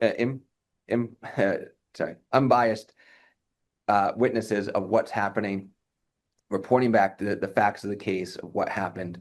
One of the things is what we want to keep everyone informed. That's my last slide. Is we want people to actually inform us so we can know when actions are taking place in town, both social activity, law enforcement, illegal activity. So I left up our contact information. If there's an emergency, one of the easiest, fastest way to get in contact with any law enforcement is 911. Our non-emergent number is when you need somebody, but it might not be in 2 minutes. It might be 15 minutes down the road. Please call our non-emergent number. And if you're just like, hey, I saw something like 2 days ago and I don't really know what to do, and you just want to let me know, email is the best way to get that out, folks. Did you have a question? And questions. Yeah, go So, just trying to understand a little better. So if federal immigration agent were to forcibly enter a house without a judicial warrant, then to me, that seems like a violation of the Constitution or, the law. So would Richmond police just, if they were called, observe, or, is there anything further that Richmond police could do? So the short version is we can't intercede on someone's behalf against the federal government. If they are making entry and they believe they have the right to do that, we can't stop them. The way to interact is we can observe if that was requested, and then when it goes to the courtroom, and we can testify. It's a very fine line to walk, unfortunately. Yeah. Okay. Scott. Thank you, Adam. And thank you, Matt, for your presentation. Regarding the difference between an order and a request, given that ICE has, I don't know, quadrupled their force in the last year with minimal training. If an officer says this is an order, is your advice to follow it regardless of whether they're actually authorized? So yes, in a sense, you can say, I do not consent to this action, but I'm not going to resist. If you choose to resist, then you put yourself in harm's way. And my example is a little bit simple for you, and I'll simplify it. If you're walking down the street and I have a piece of evidence on a sidewalk, you're normally allowed to walk on the sidewalk. Would everyone agree? Like, you walk on the sidewalk? If I have a piece of evidence there, I stop you, say, can't go right here right now. And you can say, you stop, we have a polite conversation, say, why? I say, well, I have a piece of evidence here, I need to preserve. If you try to go through that space at that point, I'm going to stop you because I need to preserve that evidence. Include use force, even though I don't never want to, but that piece of evidence, and then if you start going into that space, I've already told you no, you now interceded in my investigation, and I'm going to arrest you for that. So impeding my investigation. I'll use force to stop you and move you away. And then actually bring you in and handcuff you and bring you back to processing, which I don't really want to do. So I'd rather everyone say, when I stop you and say, hey, you can't go here, you say, why? I'm more happy to explain it to you and say, this is an order, I need you to go 10 steps around this way to not use that part of the sidewalk. And that's kind of that, if you want to continue on your path down the sidewalk, I'm telling you, there's going to be a consequence, unfortunately. And that's kind of what ICE agents are doing. They're stopping people, and you have all the rights to say, hey, is this an order or is this a request? At the end of the day, if they say it's an order, you say, I don't consent with it to your order, they're still going to force you to do it. And that's the short version. And if they're wrong, that's where the court system's for. But at least you're there in the courtroom to have that conversation with them. Where some of the other outcomes, unfortunately, are not that. Understood. Any other board members have a question, comment? Well, I just want to thank you for an excellent presentation. Yeah. I think Vermont is a border state. I've over my long career, I had a lot of interactions with various subdivisions of the Homeland Security, including ICE and CBP, and found most of the people I interacted with there to be highly professional, well-motivated, patriotic individuals. It is disheartening to see what seems like poor political management of those resources, sustaining the honor and integrity of those necessary functions. Living in a border state, I can tell you they do interdict bad people, bad things coming across the border all the time. I hope and pray we can get to a better state of affairs where they return to their prior role as sort of protectors of the borders, and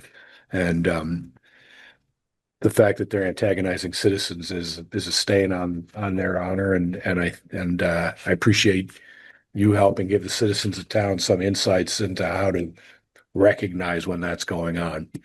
The First, Second, Fourth, 10th, and 14th Amendments aren't optional, and if they're inconvenient for law enforcement, that's very much on purpose.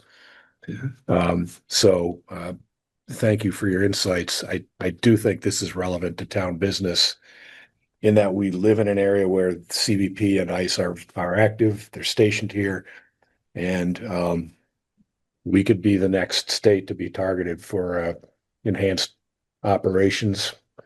And we fall within that 100-mile rule. Very, very, very little of Vermont is exempt from that. So, pardon me. Well, I'd like to thank them for what they do. I don't want to thank them for how they're doing it these days. And I appreciate your time in coming in and helping us. And just wrap up. Just want to wrap up on comment there, but thank you. And again, this is what community policing looks like. I so appreciate you coming in and giving this presentation, which clearly demonstrates your dedication to your role and to protect and enforce. And I hope that if anything else, that what you take away from this is information and resource, and that we have, the sharing and possibility of information when it comes to some of the finer details on what we can and can't do. And I also just really want to emphasize that partnership with our police force is so important, and I'm so grateful to have you as serving as our chief in this town, as well as the other officers who have joined. I would ask that, since there are a couple new officers in town and there's been some question around generally folks interacting and impersonating federal agents, perhaps that we just make sure that photos are circulated of our new police officers so they can be understood as safe space as well. Sounds good. Jeff? One last thing, we've had some challenges with our hiring for Richmond Police over the last several years. And we're finally getting to a point where we're actually have a police department. We got down to 0 at one point, and we have a police department. And there's a clear distinction between local law enforcement and ICE on a lot of different levels. But I'd also point out there's a distinction between local law enforcement and county sheriffs and even state police. At least I do, and I feel it from Chief Cohen, that part of the job is to get to know our community, and to be a part of our community, to know us and we know them. It's almost impossible to do that from the county sheriff level or even the state police level. It's a different charge, it's a different culture, and they don't know us individually. And so I'm really happy and thrilled that we are gearing up and we are starting to see the results of what I would consider this amorphous term of community policing and why it's so important to have it. And this was a really good demonstration of what that means. Thank you. Thank you, Jeff. One other note on that too, you can go, is that, if there's the need for more sessions or more information or, more times that we can do Q&A and so forth, the Richmond Racial Equity Committee has been in conversations with us and would love to understand what the community needs are and help us to frame up what comes next, whether it's a potluck or whether it's a Q&A session or, nothing, if that's the choice of what we need. So please let us know if there's other need for continued conversation. Great. Thank you, everyone. Thank you, Matt. Thanks. Next we have consideration of approving a list of resources for interactions with federal agents. I believe Caitlin has worked with Richmond Racial Equity to come up with a list of resources that any members of our town or anyone welcome to call upon as needed. Yep. And so again, I'll read this again just to re-emphasize the point, but I'm asking the board to approve posting this resource list on our town website so that residents can easily access critical information. So as you can see here, there's sort of just a brief recap of what we just went over of is this in order as the top level piece and kind of the decision point there, as well as a reminder of your rights and what you can do, and then what to say, just from a quick hit standpoint. And then as you scroll down, we've got the numbers for Migrant Justice, which is an amazing resource in Vermont, and then Richmond Police specifically, and that's that number. That's not the emergency line. There's also a couple of QR codes on here if this was, posted elsewhere that allow folks to see the Migrant Justice Emergency Hotline, the ACLU Know Your Rights. They're doing some trainings if anyone's interested in more intensive training, and then reporting ICE, so reporting sightings in Vermont, as well as Right to Be, who are also organizing bystander training. So just a little bit more in depth of that recording and what happens and what you need to do. There's a resource on that site to be able to dig in further. So that's kind of the quick hit page. And then as you go down, there's a more detailed and more resources here, free courses, knowing your rights, who your Vermont federal delegation are, emergency contacts and reporting. General resource, again, that access to information is one of the most critical things in the light of this, so that we all are able to get the resources and educate ourselves. Thank you. What would we like to do with this? Mr. Chairman, I would like to approve posting a list of resources for interactions with federal agents on the town website. I second that. Motion and a second. Any discussion? Bard? Sort of oddly, when I clicked on one of these websites, the New Jersey Alliance one, my Norton system said dangerous website, don't open this. I will go through and click all the links and make sure It's there's not. So I don't know, maybe it's just hyper alert. but- Friendly amendment to your motion. Yeah, you might wanna- Except yeah, that one. With the review of all links. After review. That's fine. I can go through and make sure all the links are the appropriate ones. As the maker of the motion, I trust the version that will be posted will be screened. Any more discussion? Hearing there's none, calling it to a vote. Art, I. Greg, aye. David, I. Yeah. Caitlin, I. Adam, I. Next, we have discussion of a resolution to condemn surveillance and enforcement practices of federal immigration agencies. So this is a resolution that is specific to ICE and other federal immigration agencies. A similar resolution was passed in Williston recently. It was more specific because they do have an office in their town. So the language was modified to reflect the reality that Richmond doesn't have an office, but does have the possibility of agents operating in and around our town and with our communities. I will say there was also one in the first whereas ours is different here and speaking to the rights of the Constitution and the First Amendment and Fourth Amendment here. And that's purposefully changed to make sure that we're stating that in a way that is accurate and appropriate for our town. Do we want to read this or do we want I guess I would say that the point of this isn't to deny the necessity of immigration agencies to exist, but to call out and condemn the functions which they are serving now. And yeah, it's really, I think there are many situations in which that is not keeping people safe. So any agency, federal, local, state that is actively making our neighbors and residents lives more dangerous should be asked to cease to do so at minimum. What do we want to do? Do we want to read it? Do we want to vote on it? I think we warned it as a Discussion. anticipating some feedback from the select board. Yeah. And then it would come back at Or the next meeting. Or the town too. Yeah. And then it would come back to the next meeting for consideration of adoption. If there's no amendments, then it can just come back to the next meeting.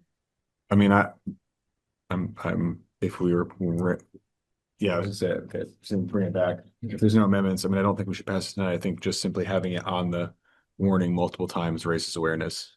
And, but does anyone have any amendments they would like to make, questions, clarifications? The way it is.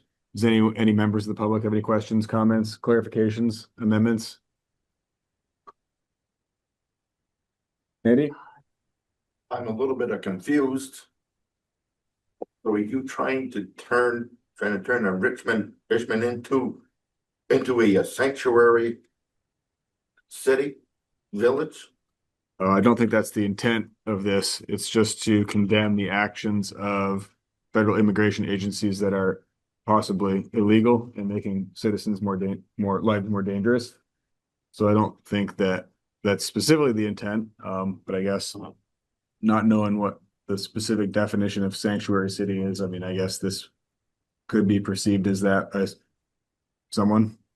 I don't think that term applies here. That refers to providing a safe place for immigrants, aliens, whatever you want to call them. This is more a reaffirmation of the Fourth Amendment, essentially.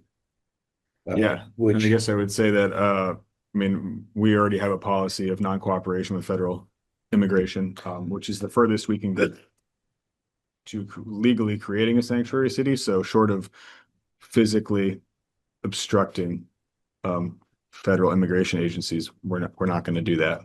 So this is more of a symbolic thing to show that we disagree with their actions and their policies as they exist right now. Do we have demographic information about Richmond's vulnerability to this sort of thing? Do we? I have family members who are here legally who are hiding. That's the question They is, have friends and associates who have disappeared. yeah. One because she got a speeding ticket. Bard? So I just, some of the whereases for people who haven't read it, including one reference to the presidential memorandum of September 25th, 2025, that directs federal law enforcement to do a couple of things that on the face of it seem at least arguably unconstitutional. The reason I think that you included the First and Fourth Amendment in the preamble is there seems to have been activities that are, interfering with First and Fourth Amendment rights, which frankly, a couple of 100 years ago, people thought of it as, largely a foreign power after the British had done it. And now when it's our own federal employees breaking down doors without warrants, however you think about this, having shot people and killed people. And of course, you look forward to investigations of that. I'll just say I was also struck that within minutes of those events, there were senior federal officials labeling the people who had been killed as, rioters, violent, instigators and stuff, before there had been any investigation or proof, which from my experience in state government and interaction with federal government is something you wouldn't want to see. That they rush to judgment to defend something before there's an investigation to determine what happened. That's, I think, the standard of behavior that we would aspire to. And I think those sorts of things are really what gave rise to this. It's about what happens to our citizens as opposed to a sanctuary city. That's how I see it anyway. Yeah, the bulk collection of social media data, monitoring of websites, the penetration of people's computer systems for data collection without a warrant. By all means, enforce the law, but do it lawfully. Yeah. If you have reason to believe that somebody's doing something and you need access to that kind of information, go see a judge, get a warrant. I think we do well to resist the idea that there are exceptions to the rules when we're talking about the Bill of Rights. Yeah. So in general, I probably support this motion. I just want to make sure the language is careful and not overly broad. Yeah. I would point out the fifth whereas, so references the presidential memorandum, and I think the important distinction to make there that makes this relevant for everyone in this room, no matter our status, our religion, our color, sex, whatever, is that memorandum doesn't focus on those things specifically. It also emphasized enforcement against people who sympathized, or forget the exact wording, sympathized with or partook. What was that? Ideological motivation. Yeah, or ideological motivation. So basically anyone who sympathized with people who had those things could also be targeted. So basically anything you do that would not be viewed as condoning these actions would also be grounds for being the subject of enforcement, which is significantly more people. So this is why everyone should care about this. I will say, I saw something recently about the files, which in the day were paper files in East Germany. And apparently they had a dossier or file on about 40% of the population. Mm-hmm. And so that's where this takes you. And, that was a while ago. Arguably with AI and computers, we can be a lot more efficient at creating files on citizens. This is tricky because the engineer in me loves efficiency, but I'm alarmed with the outcome. Yeah. Good request from Bonnie to read this out loud for the recording. Do we want to read it? I think this is a long one and we are behind. I would like to read it out loud when we choose to adopt it. Would that be acceptable, Bonnie? And I think we got it. It is accessible on the website, right? It is posted and accessible also, if anyone would like to review it. Great. And this is the first reading. We may get more edits between now and a final reading and vote, right? Yeah. Jeff. I want to thank you for doing this. Vermont's a small state, and arguably, you would think that Vermont wouldn't have much impact on the rest of the country, but that hasn't been the case. We've had a profound impact on the rest of the country, despite our size. And what's going on in this country right now needs to be addressed by all levels of government, and all elected officials have the opportunity, and I feel the responsibility, to stand up and talk about it and state how they feel. You guys, with this motion, this article, this resolution, you make me proud of our town. You should know that other towns are looking to us. Williston might have been the first, but this would be the second. And there are other towns that are contacting me to find out about what we're doing. And I think that while we're a small town, we have the opportunity and the responsibility to inspire other towns and other elected officials to stand up and take a stance. Too few elected officials in this country are taking a stance about the Constitution, for crying out loud. So thank you for doing this. And I actually like the wording of this, and you might be able to wordsmith it a little bit. So thank you. Thank you, Jeff. Yes, we will, yeah, if anyone has comments they would like to send prior to the next meeting, we would still entertain amendments and then seek to adopt it then or at some future date. Just to tie off on this topic, thank you for the conversation tonight. And as Jeff said, it's not everyone who is standing up and saying something and doing something, and it can be really hard to do that right now, and to know what to do. And so start small and read something that you didn't read before, and talk to your neighbors, check in on folks. I think there's a quiet wave happening in this community and in Vermont, as David has alluded to.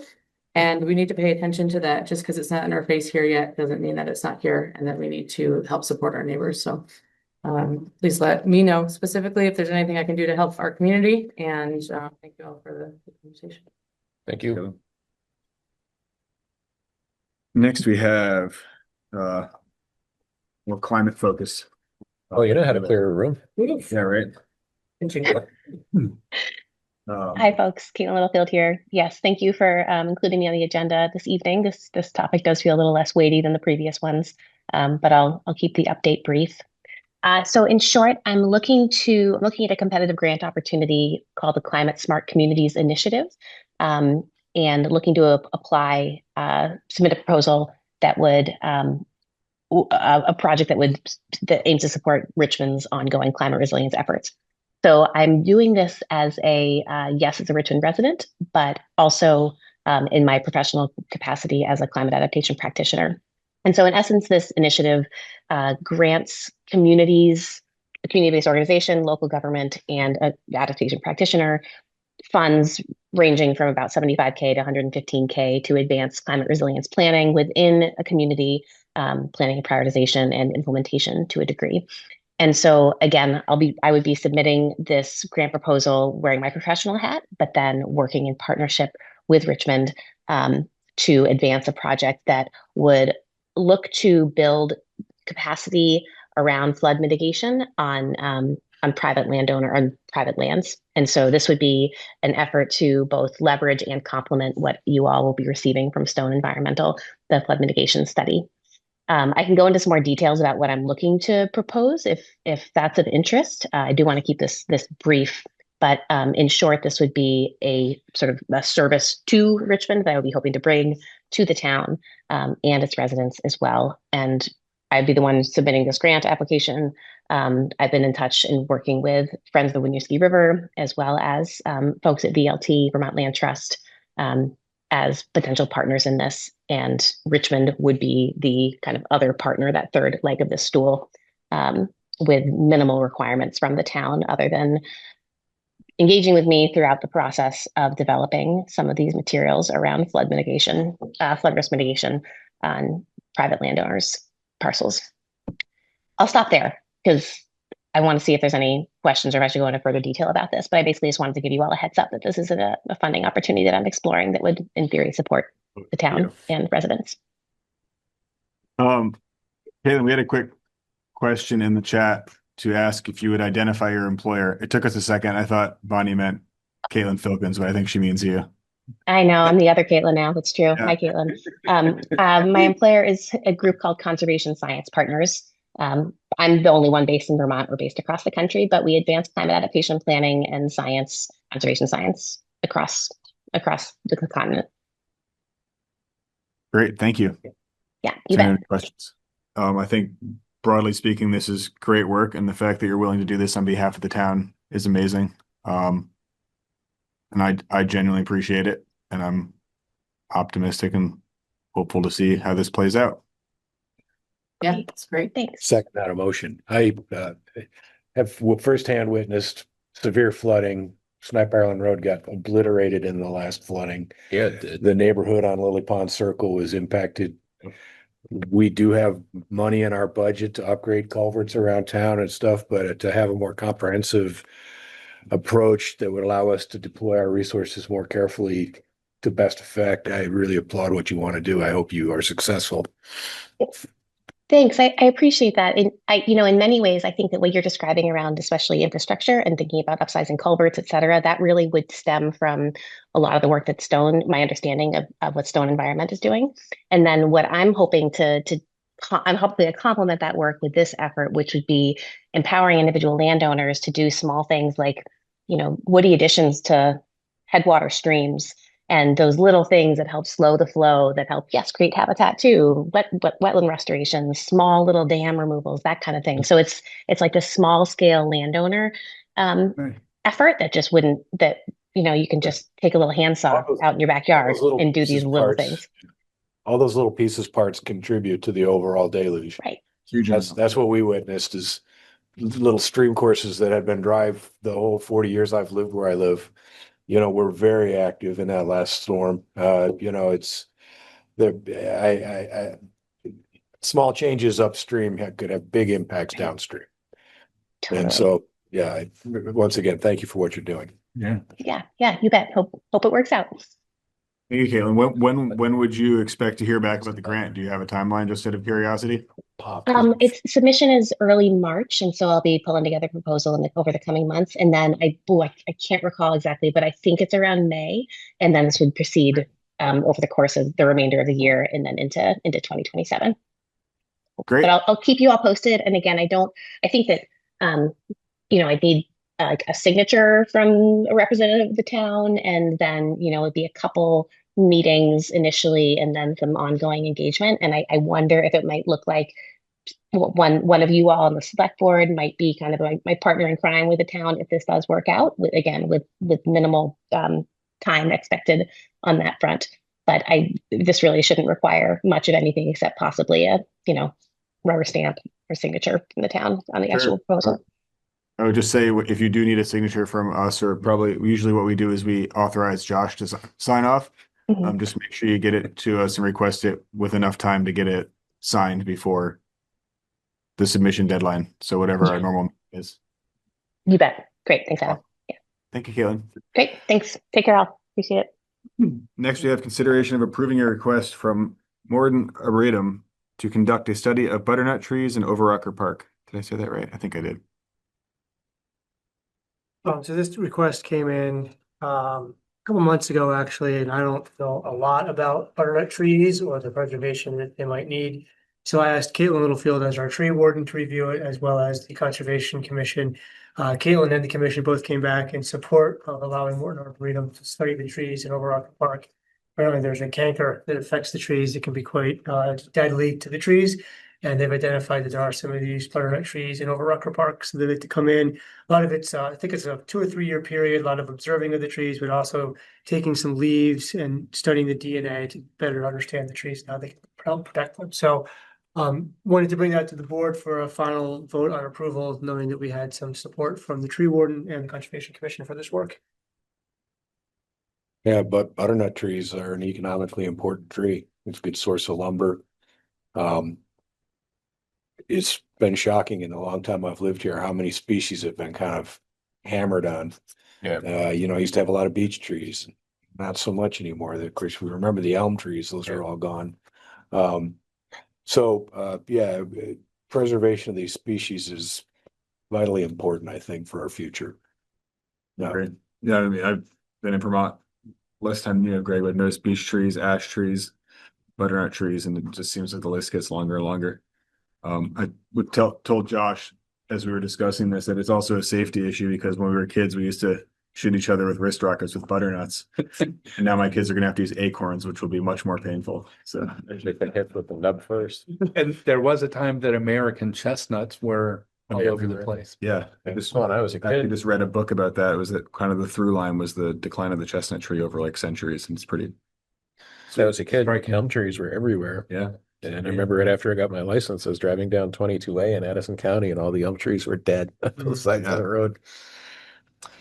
So, yeah. Adam, this is Caitlin. I move to approve, Morton Arboretum's butternut trees study in over Rockford Park. This is David, I'll second. All those in favor? Art, aye. Greg, aye. David, aye. Caitlin, aye. Adam, aye. I know now that you pronounced it wrong, it also pointed out that I did it wrong when I introduced it, so.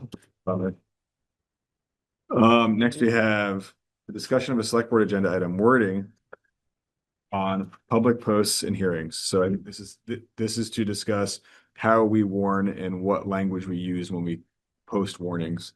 There has been some fair criticism recently that our language is often too broad and vague for people to know specifically what we're trying to warn. So it is tricky because you try to walk a balance between posting the entire item as the title and also having a title that is specific and clear enough that people know they want to come and review. You want to give, I mean, Josh generally comes up with most of this wording unless there's a specific reason that we need to work on it together. So. Sure. So I think it kind of came up around public hearings, specific to recent updates to the traffic ordinance. Kind of look back at how I've done these in the past. When they get onto the select board agenda, I have worded it traditionally fairly vaguely, like update on, or a public hearing to update the traffic ordinance, without too much more detail after that. However, that is supported by an actual warning for that public hearing, which is in the Richmond Town Charter. So it's sort of unique to Richmond. Other communities just warn it as a select board agenda item. The board makes a decision. There's no public hearing and they move on. In our charter, you have to have a 1 week hearing or 1 week notice in advance in a paper of record. There's no other requirement other than going in a paper of record. So what we do for that warning is it's a much more detailed description of the changes that are proposed to the ordinance. So it's sort of listed out line by line, usually, but what's going to be changed. We leave a copy with the town clerk. We post it in the physical locations around the town center area, and we post it in the paper public record, and we put it on the website. One thing that I haven't been doing, and I'm going to start to do from this point forward, is also posting on our front porch forum, as that's a common place where a lot of people get their information. And that I'll make a habit of putting that on front porch forum the same day that I send it to the paper for the warning, because then the warning's complete, it's ready to be published. It usually takes front porch forum a day or so, but that's usually at least 2 weeks before the hearing. So people have a chance to read through that and get a better understanding of what's going to be warned and discussed. When it gets onto the select board agenda, I will strive to provide a brief synopsis of the changes that are proposed without writing a book and hopefully also without leaving anything out. So just taking the next hearing we have as an example, the big piece on that is a proposed change in the parking fines, but there's also some other pieces in there as far as what is it? No contest fine, basically. So we'll reduce a little bit. There's some other changes. I'm going to try to summarize that as best I can without making it 5 volumes long. But hopefully, between posting that on Front Porch Forum, being a little bit more descriptive on the agenda, it'll give people a better understanding and more heads up prior to the meeting so they know what we're talking about to come and participate. Nice. I think I had asked for this topic to be an agenda item, just to make sure that we're addressing this appropriately. And I think that the other thing that is important to call out is that Josh does a great job in trying to get the information out that we have.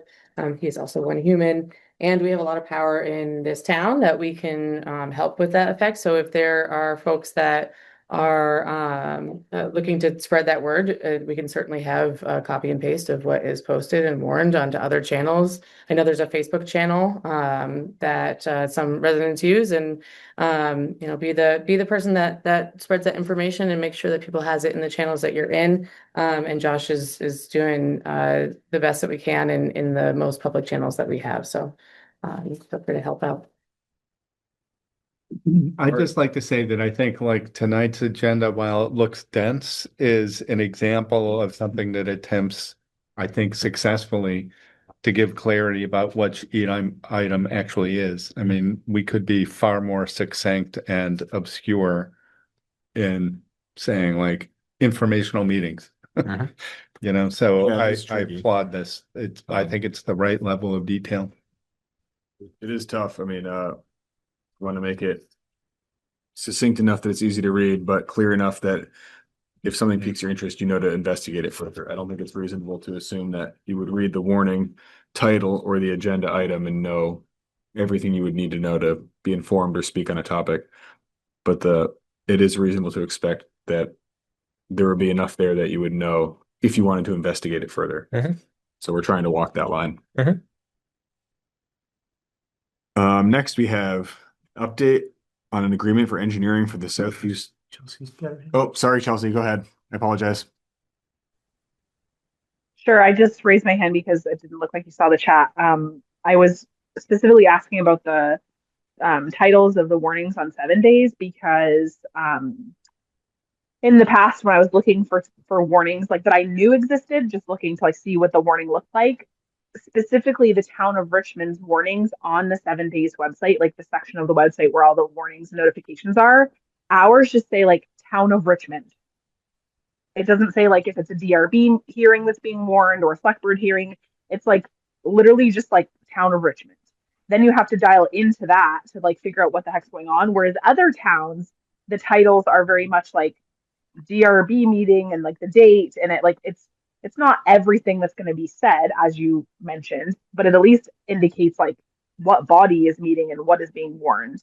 Yeah, I think that's a fair request. I mean, maybe we can, yeah. So let me just share one of the warnings. So this is a warning for the next ordinance hearing for the select board. So kind of structure them like this. I'm not sure if there's a statutory reason to have it like this, but the reason why I think I've sort of inherited some of this and have built upon it is, so this does start off with Town of Richmond Select Board. So it gives you the town. So if you're skimming through, you'll see, okay, there's my Richmond, there's the Select Board. It's a notice of public hearing. Then there goes into information about what the Select Board shall do, hold the public hearing on Tuesday, February 17th to comment about the traffic ordinance. So now you know it's Richmond, it's the Select Board, it's a traffic ordinance. Here's how you can join. And then as you go further through that warning, there's all the details that we spell out about exactly what the changes are going to be to that traffic ordinance, as well as a notice of where the copies can be picked up. So I do hesitate a bit to stray from this, just because I feel like there's an order of you find your Richmond articles, and then once you read through it, I think it's fairly well. Yeah, can we just make sure we include like Town of Richmond Select Board in the title for the warning in like 7 days? This is exactly what for okay. ordinance. I can check with Keith to see what he does for DRB warnings. He might do something a little different. I'm on their website right now, and I'm seeing stuff that kind of has that Town of Richmond Select Board public hearing notice. So sorry, can I? In Vermont, notice of public hearing, the Richmond Planning Commission will be holding a public hearing, and then it goes into some detail. What specifically are you thinking, Chelsea, that I miss it? Yeah, no. So it's Josh, it's nothing to do with the document you have up right now. It's probably the website that Bart is looking at. And I also have it up right now and I'm looking at it. And most recent ones, like the public hearing for January 28th and the one below it, those look like I would expect them to look. It says Town of Richmond and like Select Board and public hearing. In the past, there have been other ones that don't. I don't know what drives this. Like my point in bringing it up now is simply that I don't know if 7 Days chooses what to put as their title link, or if we send them the language of the title link. But sometimes they're lackluster, like they're hard to find. These ones are fine. I'm just Okay. saying that I don't know, like in the past, sort of where that is all driven from. So just wanted to mention it. That's all. Yeah, so that's a good question, Chelsea. They usually print word for word what we give them. They send a proof back. So what I just shared would be exactly what they published for the traffic ordinance warning. Where is the print version on 7 Days? Bart, it seemed like you got there pretty quick. I searched 7 Days Town of Richmond hearing and Trying to a see. bunch of hits came up. Well, I guess, so if we have this, whatever we're doing now seems to be working and we have a plan to keep that going forward. I think we just move on with that plan. And I guess, Chelsea, if you have any specific ones that you want to send me a link to, I'll take a look at it and see if there's anything we can do to change and make it more descriptive. We can at least make sure that it's not a formatting error between us and 7 Days or something like that. But it seems like what we're doing now is working. So whatever is going, if we're aware of it, we can make sure it keeps working how it's supposed to. Aaron? I was just noticing that item I tonight is a discussion of a resolution to condemn the surveillance, and you talked about it, but then you also discussed voting on it and adopting it. You decided not to, but I was kind of thinking like in the agenda or somewhere you should say, this is going to be a voting thing, not just a discussion thing. It's kind of a different. It's kind of a different thing. So that's just my suggestion. We're going to vote on it at next meeting, which was always the plan. We just kind of tried to make that clear that at the next meeting we will be voting on it. So we didn't vote on it at all tonight. So let me the asterisk though. Yeah, I'll go to that. That's a good question. And let me pull up the agenda and share the screen here. If we're not voting on it tonight, it wouldn't get an asterisk. Exactly. I don't think everybody knows. So let's do some public awareness here. So oh, gotcha. Aaron, so a couple ways I try to delineate between action items or not. A lot of action items will start with consideration of. So that's usually sort of one indicator that it's going to be an action item. And then we also have the asterisk and the hashtag afterwards. So if you scroll down to the bottom, it says the asterisk denotes an action item. The hashtag indicates a document in the packet. So that's what those notations afterwards indicate. So in this instance, I was discussion of a resolution to condemn surveillance, etc. No asterisk with the hashtag, meaning that it wasn't going to be an action item, but there is something included in the packet. So it clues you to look into the packet. And then I try to organize the packet so that, item 3F, letter to Richmond Selectboard, ties right back into 3F. Maybe I can make the wording on the bottom of the agenda a bit larger to try to draw people's attention to it. It's sort of that boilerplate fine print, but I'll make that larger and not shy away from the 2-page agendas that we might start to see a little bit more of. But if they're more descriptive and more involvement, I'm all for it. Awesome. Thank you. Great. Thank you, Aaron. It'd only be 1 page, Josh, if you double-sided. It did actually. Fantastic. Great job. Next we have an update on an agreement for engineering for the Southview Stormwater 3-acre permit and extension of deadline to submit notice of intent while utilizing grant funds. Do you want to give an update on this timeline, or do you want me to? I can do it if you want. I can do the timeline, I guess. I will miss some names, so if anyone wants to correct me, feel free. But both Josh and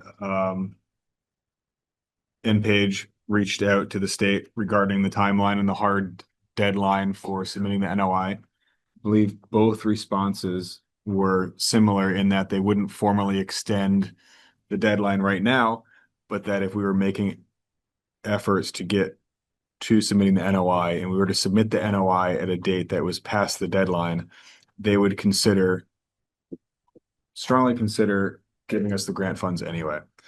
So it's not a formal commitment. But I think we have a very good chance of securing the grant funds for engineering if we continue to make solid progress. I think if the progress pauses, we will sacrifice that pretty quickly is the impression I got. Yeah, and I think that their real actual hard federal deadline is sometime in August of 2026. That's when that money has to be spent for the federal guidelines for the money that they have, because it's all ARPA money tied back to COVID. But they did say in the letter that we're making progress. They're willing to continue to work with us. They want to meet with us, probably myself and maybe the engineer prior to that March 1 deadline to see how we're doing on progress. I then followed up with Andres from Watershed Consulting. He thinks it's reasonable to be able to get an NOI submitted by June or July. He's going to send me over a new scope of work to complete the NOI. He does still have to do some field work and he needs the snow to melt before he can complete that work. He will put into his scope of work a budget for a presentation to the select board. The scope of work will include finalizing the existing design. He did stress to me that abandoning this design and starting on something brand new would be cost prohibitive and we wouldn't be able to get NOI in. So if there's any thoughts on we're going to do something totally different, that really won't work to realize the grant funding. And he wanted to make sure that the select board and myself as town manager help to filter some of the feedback and the changes that we would ask him to make. So if we get 10 requests for changes from property owners, we might say, okay, well, these are the ones that we're going to ask you to make. And so we're not trying to just accept all changes that we've talked about before. We do need to kind of keep this moving as a project. Yeah, and I think I've talked with a few of the homeowners, and I think most people want to see this move forward. People still have concerns about it, but they also understand the limitations we're up against.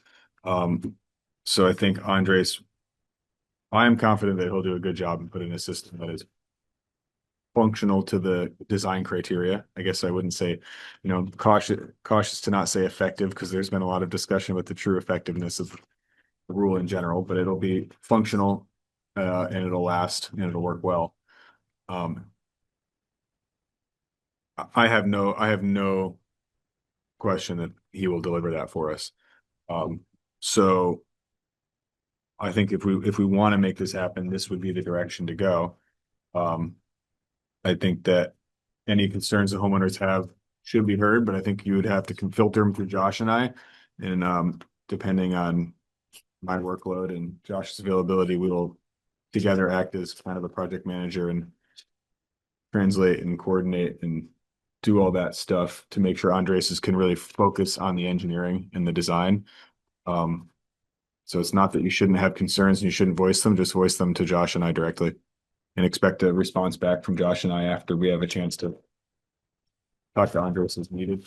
That's kind of the structure we were hoping to set up so that we can keep him focused on doing the design work to get this in time or as soon as possible.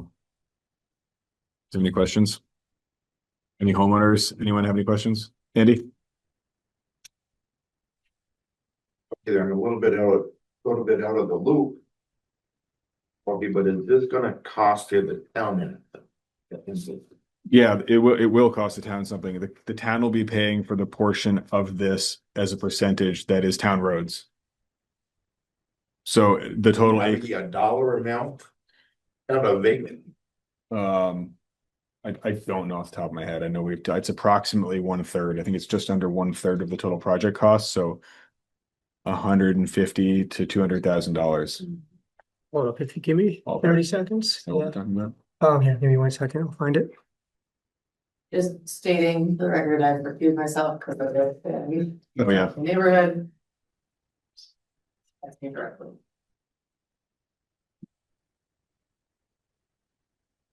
Cool. Go ahead, Andy.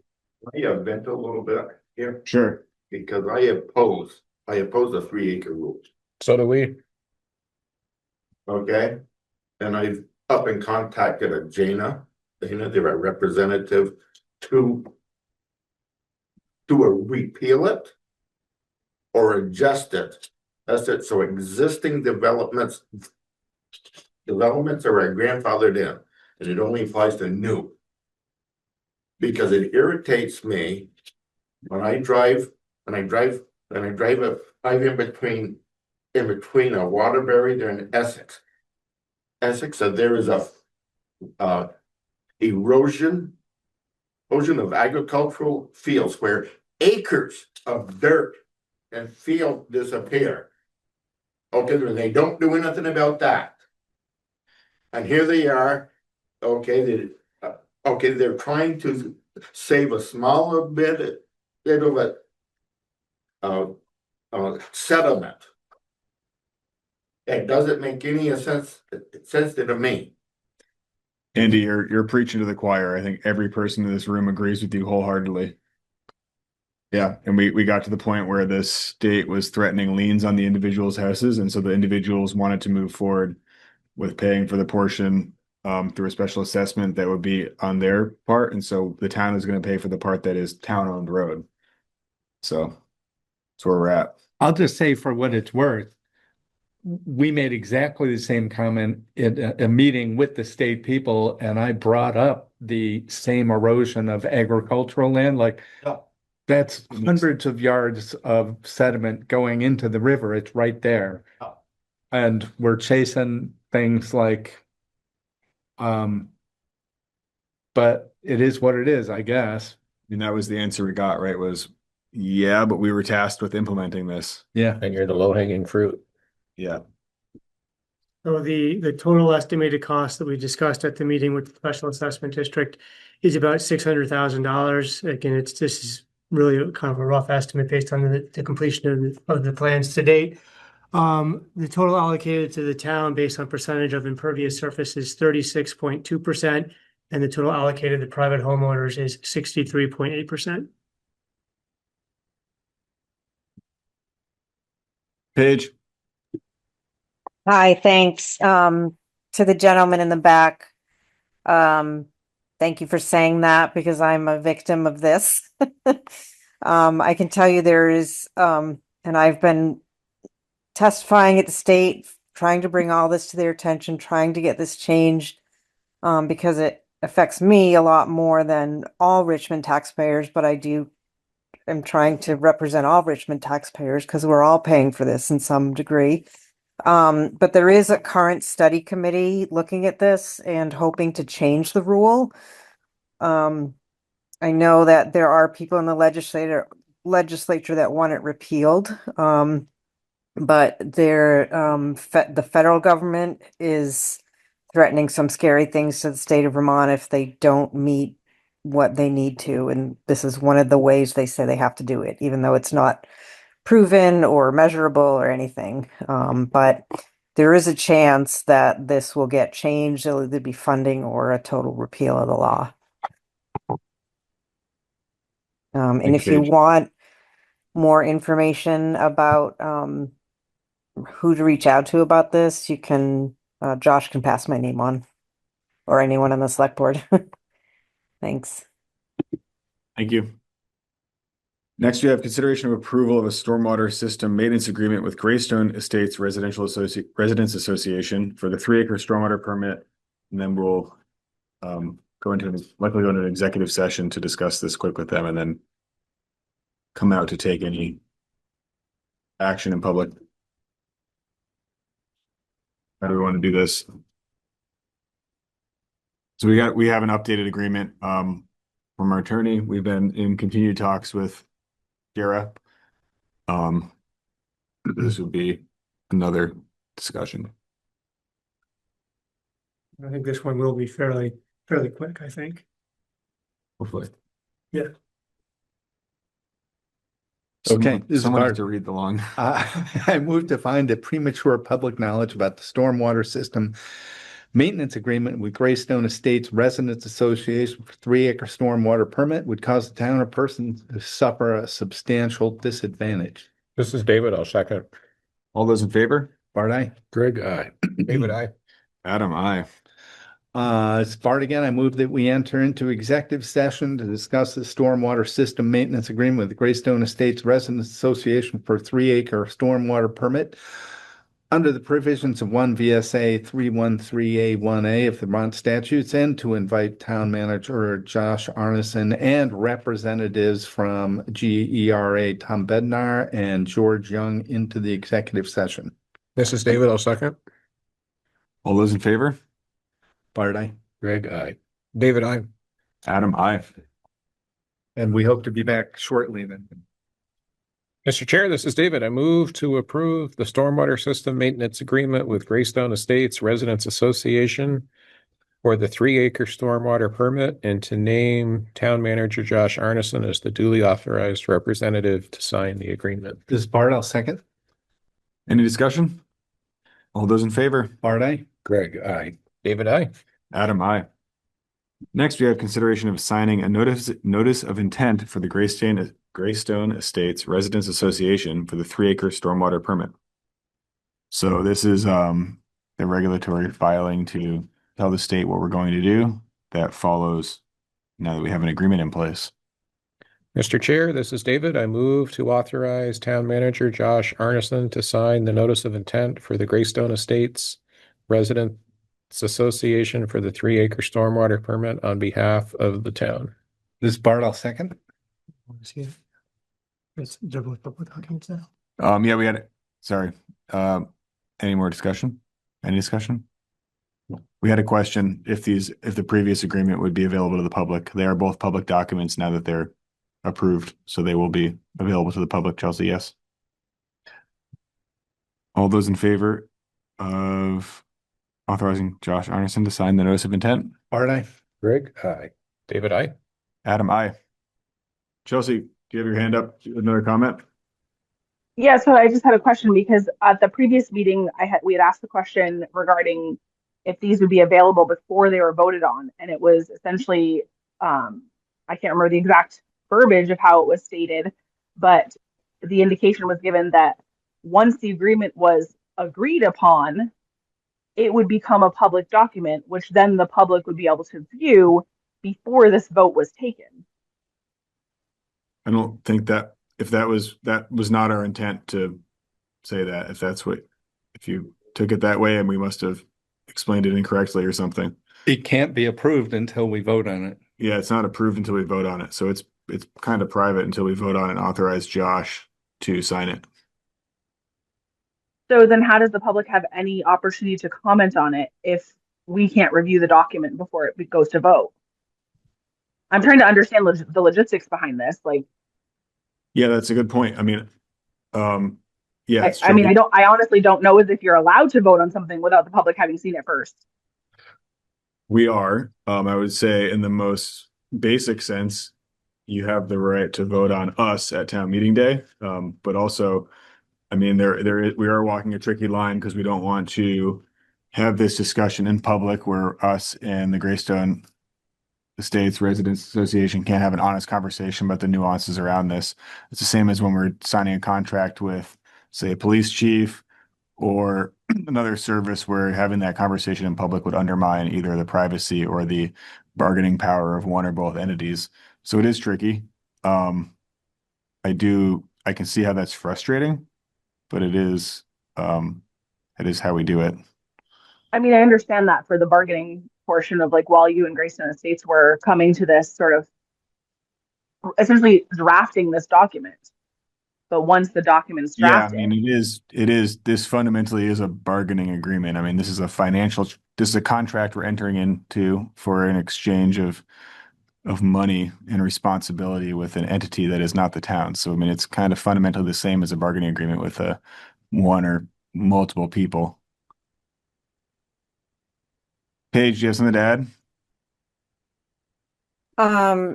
Yeah, I mean, I think I understand the nuance of it, but the maintenance agreement with Southview was all discussed in public. And maybe the difference is that you're paying back Greystone rather than, I don't know. I Like, would also we- say there's no homeowners association with Yeah, to negotiate. I think Yeah. because we didn't have an entity to negotiate with in an executive session, we couldn't do Oh, that. okay. Honestly, I think if this is not meant as a slight at all, but honestly, if you guys had decided to create an HOA, that would have been one of the avenues you could have gone down. I don't know if it would have been a benefit. It's just different because we couldn't invite every homeowner into the executive session to do it. Does that make sense? Okay. Yeah, it does. Thank you. Yeah, so Thanks for I clarifying. think Yeah. that would be the kind of the differentiator there. Yeah. Yeah. Okay. Thank you. Chelsea, your hand's still up. What do you got? I don't want to shut you off if you still have things to say. No, I'm good. I was trying to put it down. Oh, okay. Yeah, I understand that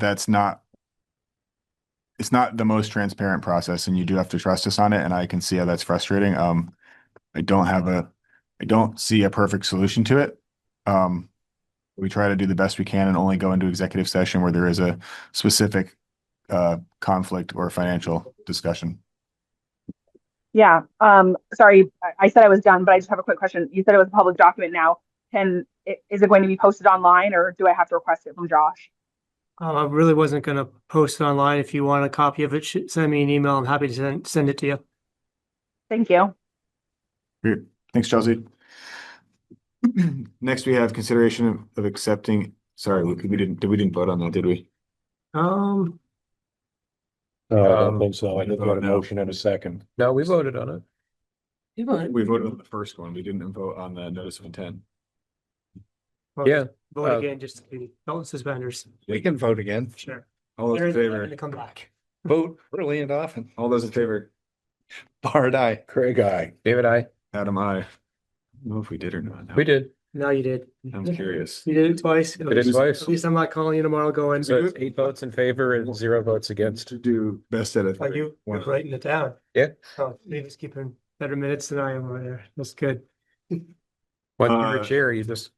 Next, we have consideration of accepting easement for the Tilden Ave, Bridge Street, Thompson Road Waterline project. So I believe this is the last easement that needed to be secured, right?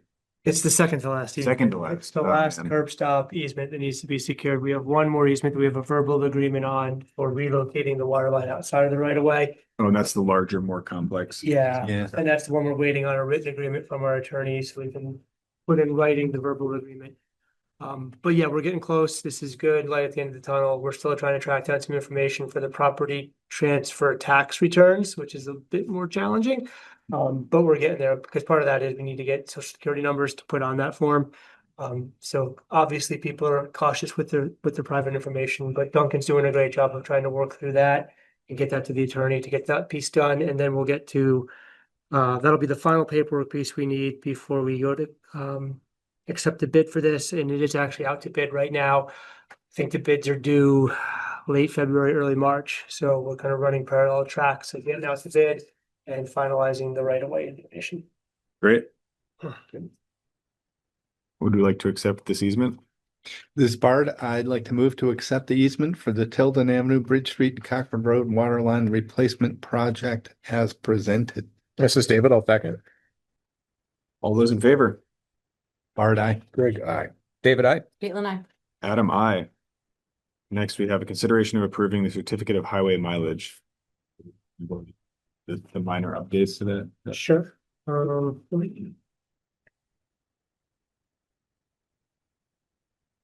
Here. So this is an annual form that the state has every town sign to certify the number of highway miles in each town. This really ties back to some grants that we were able to get. So it's not the grant and aid ones. It's 2 automatic grants that come for some state highway aid for towns, and it's based on your mileage. So our mileage hasn't changed at all. Last year we had a slight change to Route 2, so that had to be noted down in a separate document on here. But it was the class 1 is what we had to do. But right now we have no changes to the town highways or to any state highways. There's actually the state highway here. So pretty simple form, no added mileage, no subtracted mileage. Totals are the same as the totals from the previous mileage. Check the box if there is no changes. Just need a vote and signature from the select board, and then this goes back to the state, and they'll use that for their records. This Bard, I move to approve the certificate of highway mileage. Yes. Second. All those in favor? Bart, aye. Greg, aye. David, I. Caitlin, I. Adam, I. Oh, man.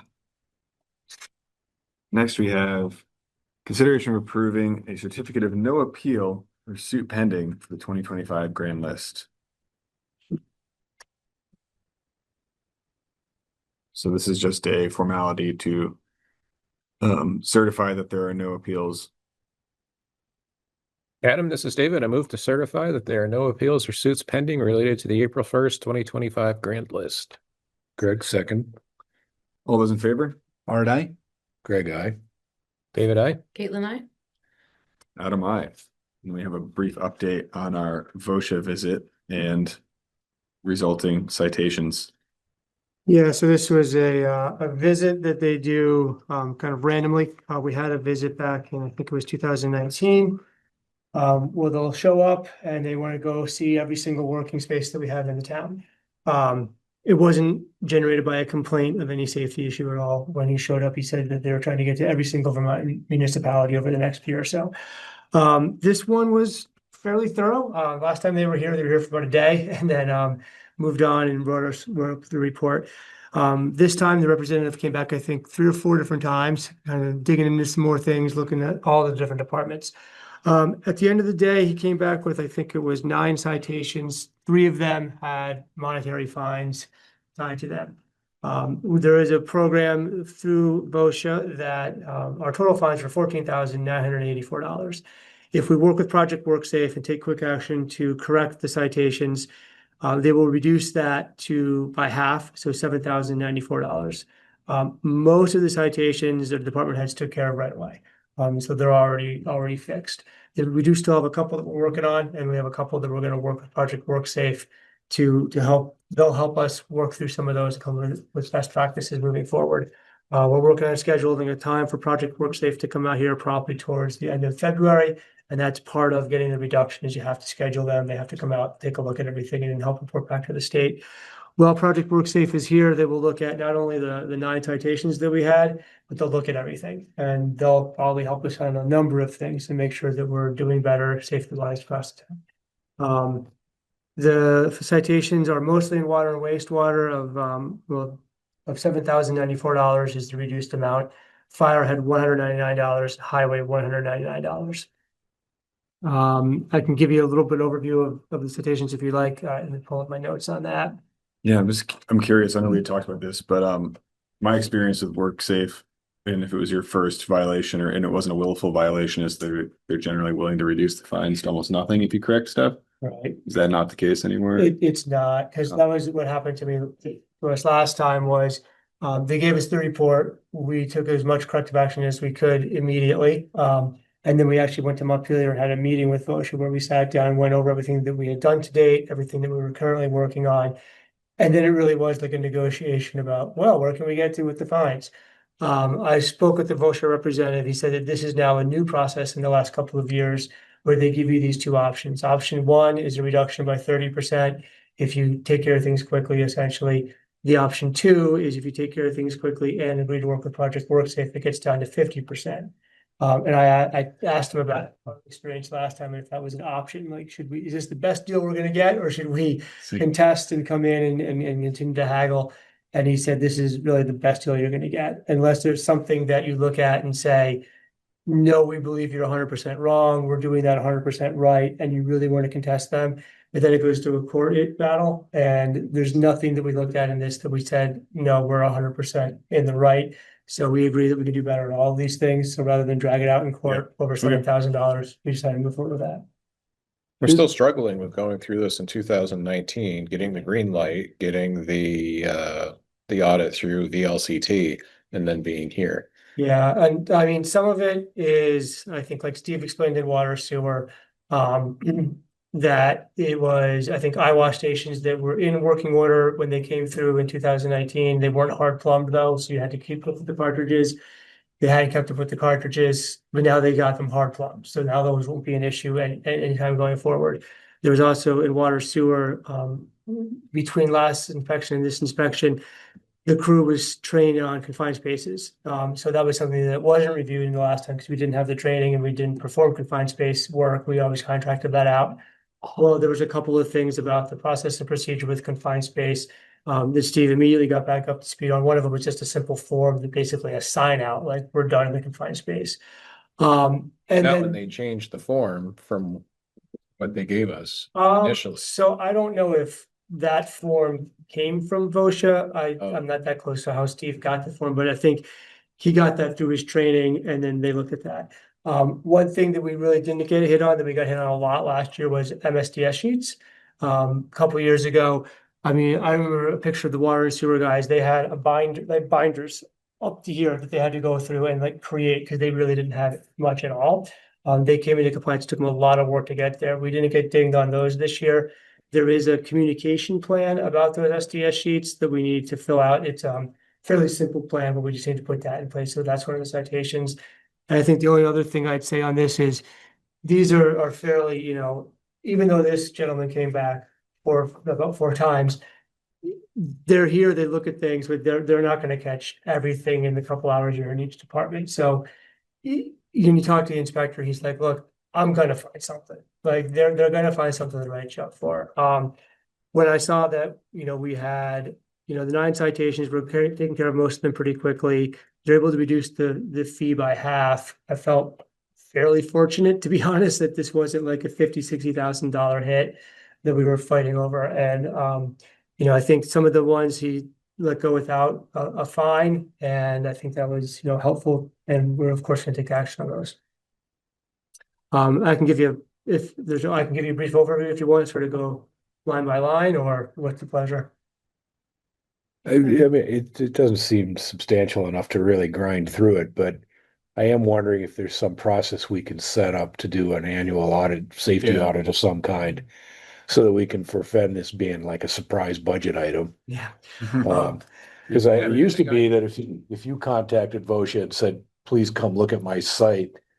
You couldn't get fined for stuff that wasn't willful, as long as you weren't actively trying to do something dangerous. Right. But if there was some, I don't know if that process has changed since I was aware of it, or if there are sort of safety engineers who do this for a fee, but $14,000 worth of town money is, it's not nothing. There's stuff we'd rather spend that money on. Yeah.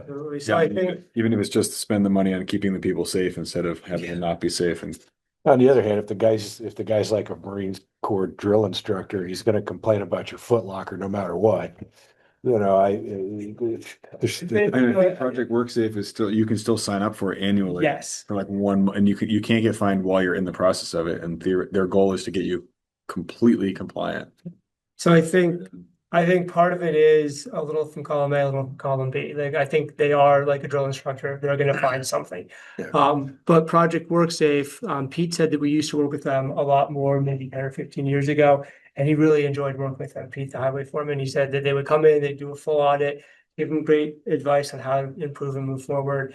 And in talking with the representative from Project WorkSafe, that's exactly what they'll do when they come to visit us here.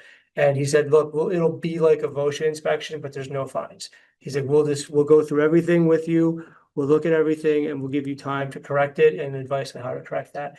And while he's here, I'll ask him about, they come every year or every 2 years to keep us up. Yeah, is there a fee involved, or how do we participate in that? Fine. I think it's all free from Project. They sort of run parallel with VOSHA, they're a state department, but they don't really report back to VOSHA as far as the fines. They'll report back what we've accomplished. Yeah, that's what I was struggling with, because fines are used when there's willful defiance of regulation or criminal intent.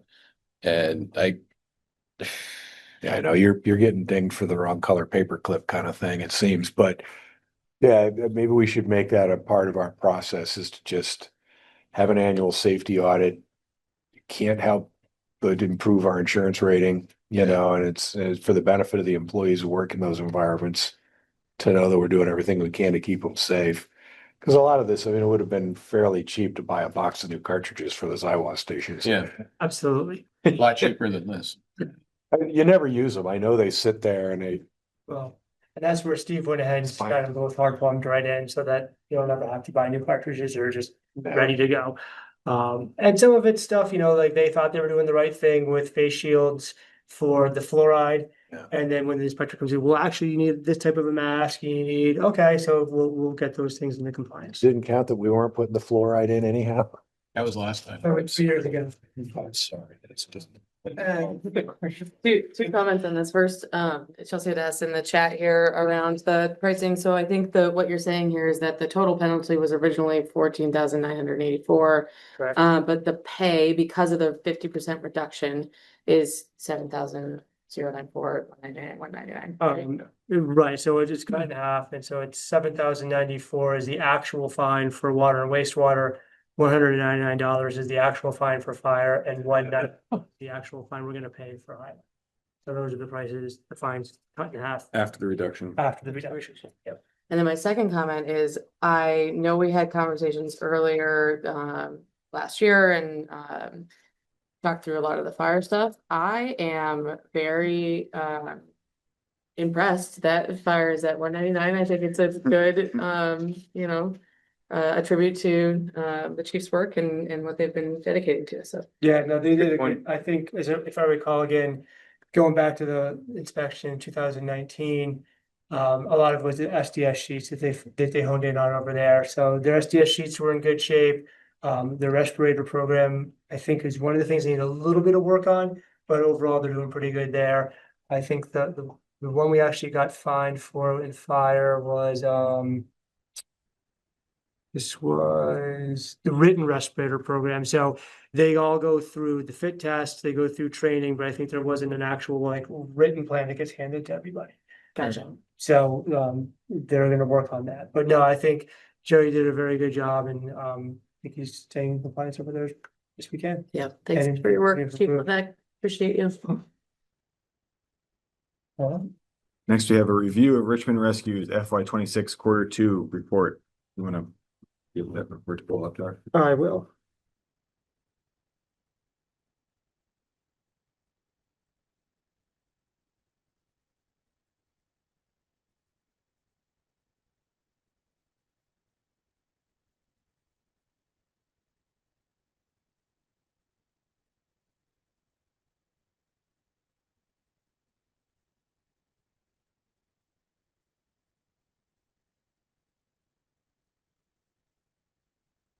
So quarterly report, nice write-up from the director, Michael Chinara.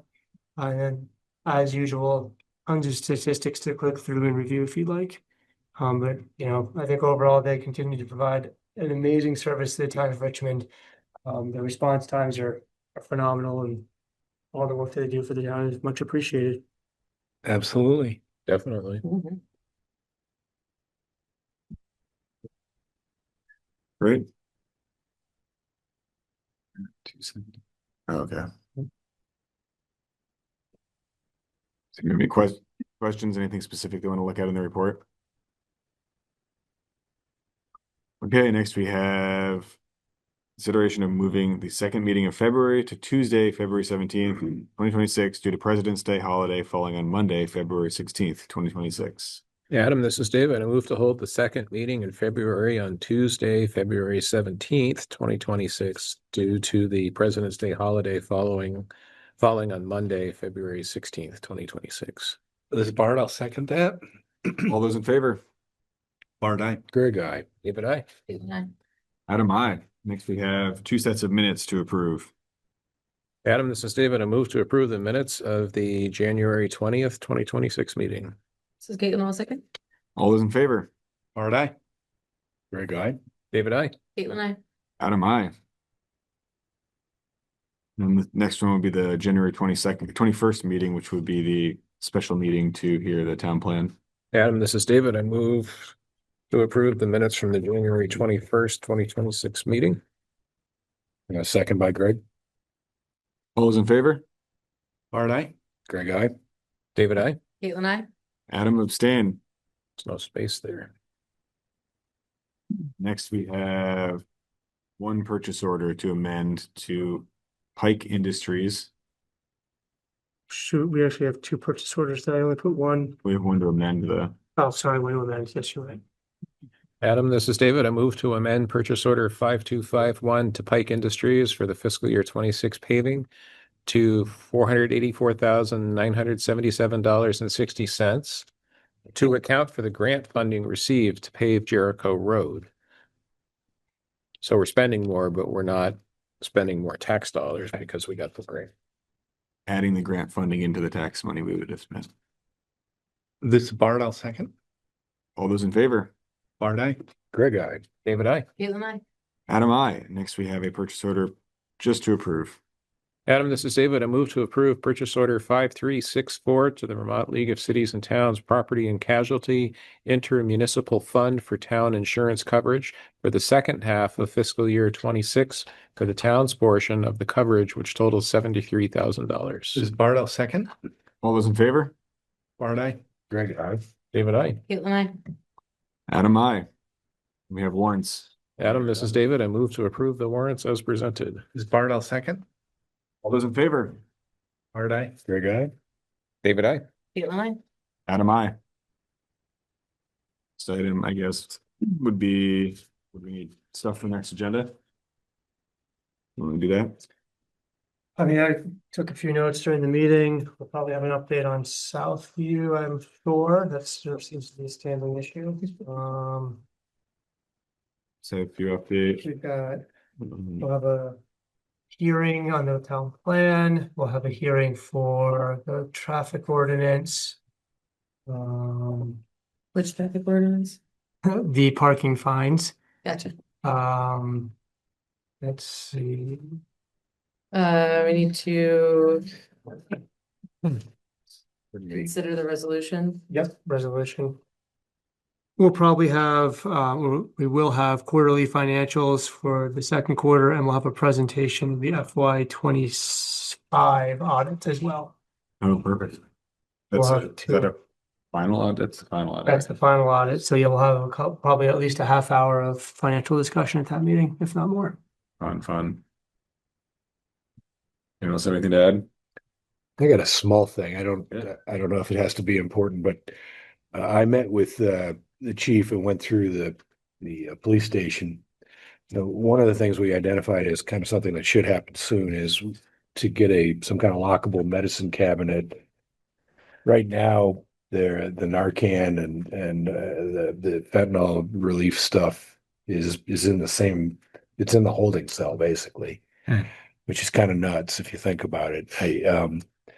So we looked at just providing a wall-mounted medicine cabinet outside the holding shelf. I'd like to do a little research and come back to you guys with a proposal to buy that piece of equipment. Perfect. It shouldn't be a lot of money, but that sounds very reasonable. Yeah, it's sort of nuts to think about it.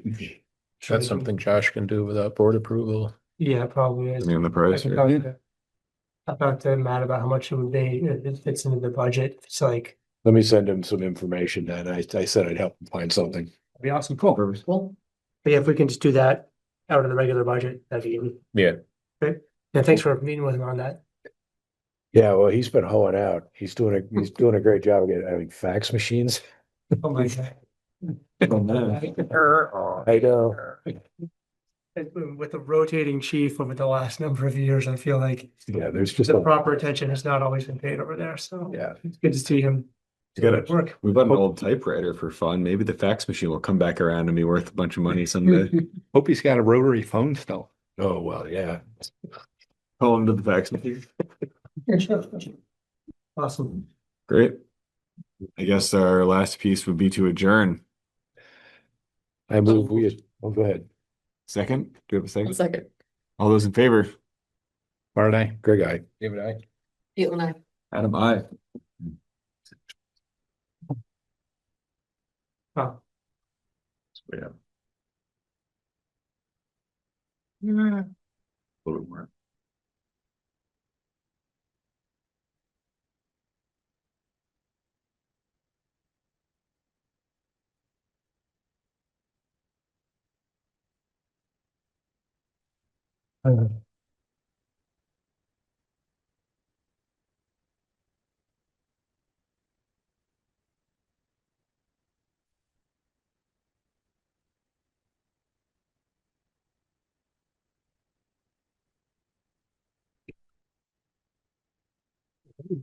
All the chat will be put at the bottom of the minutes.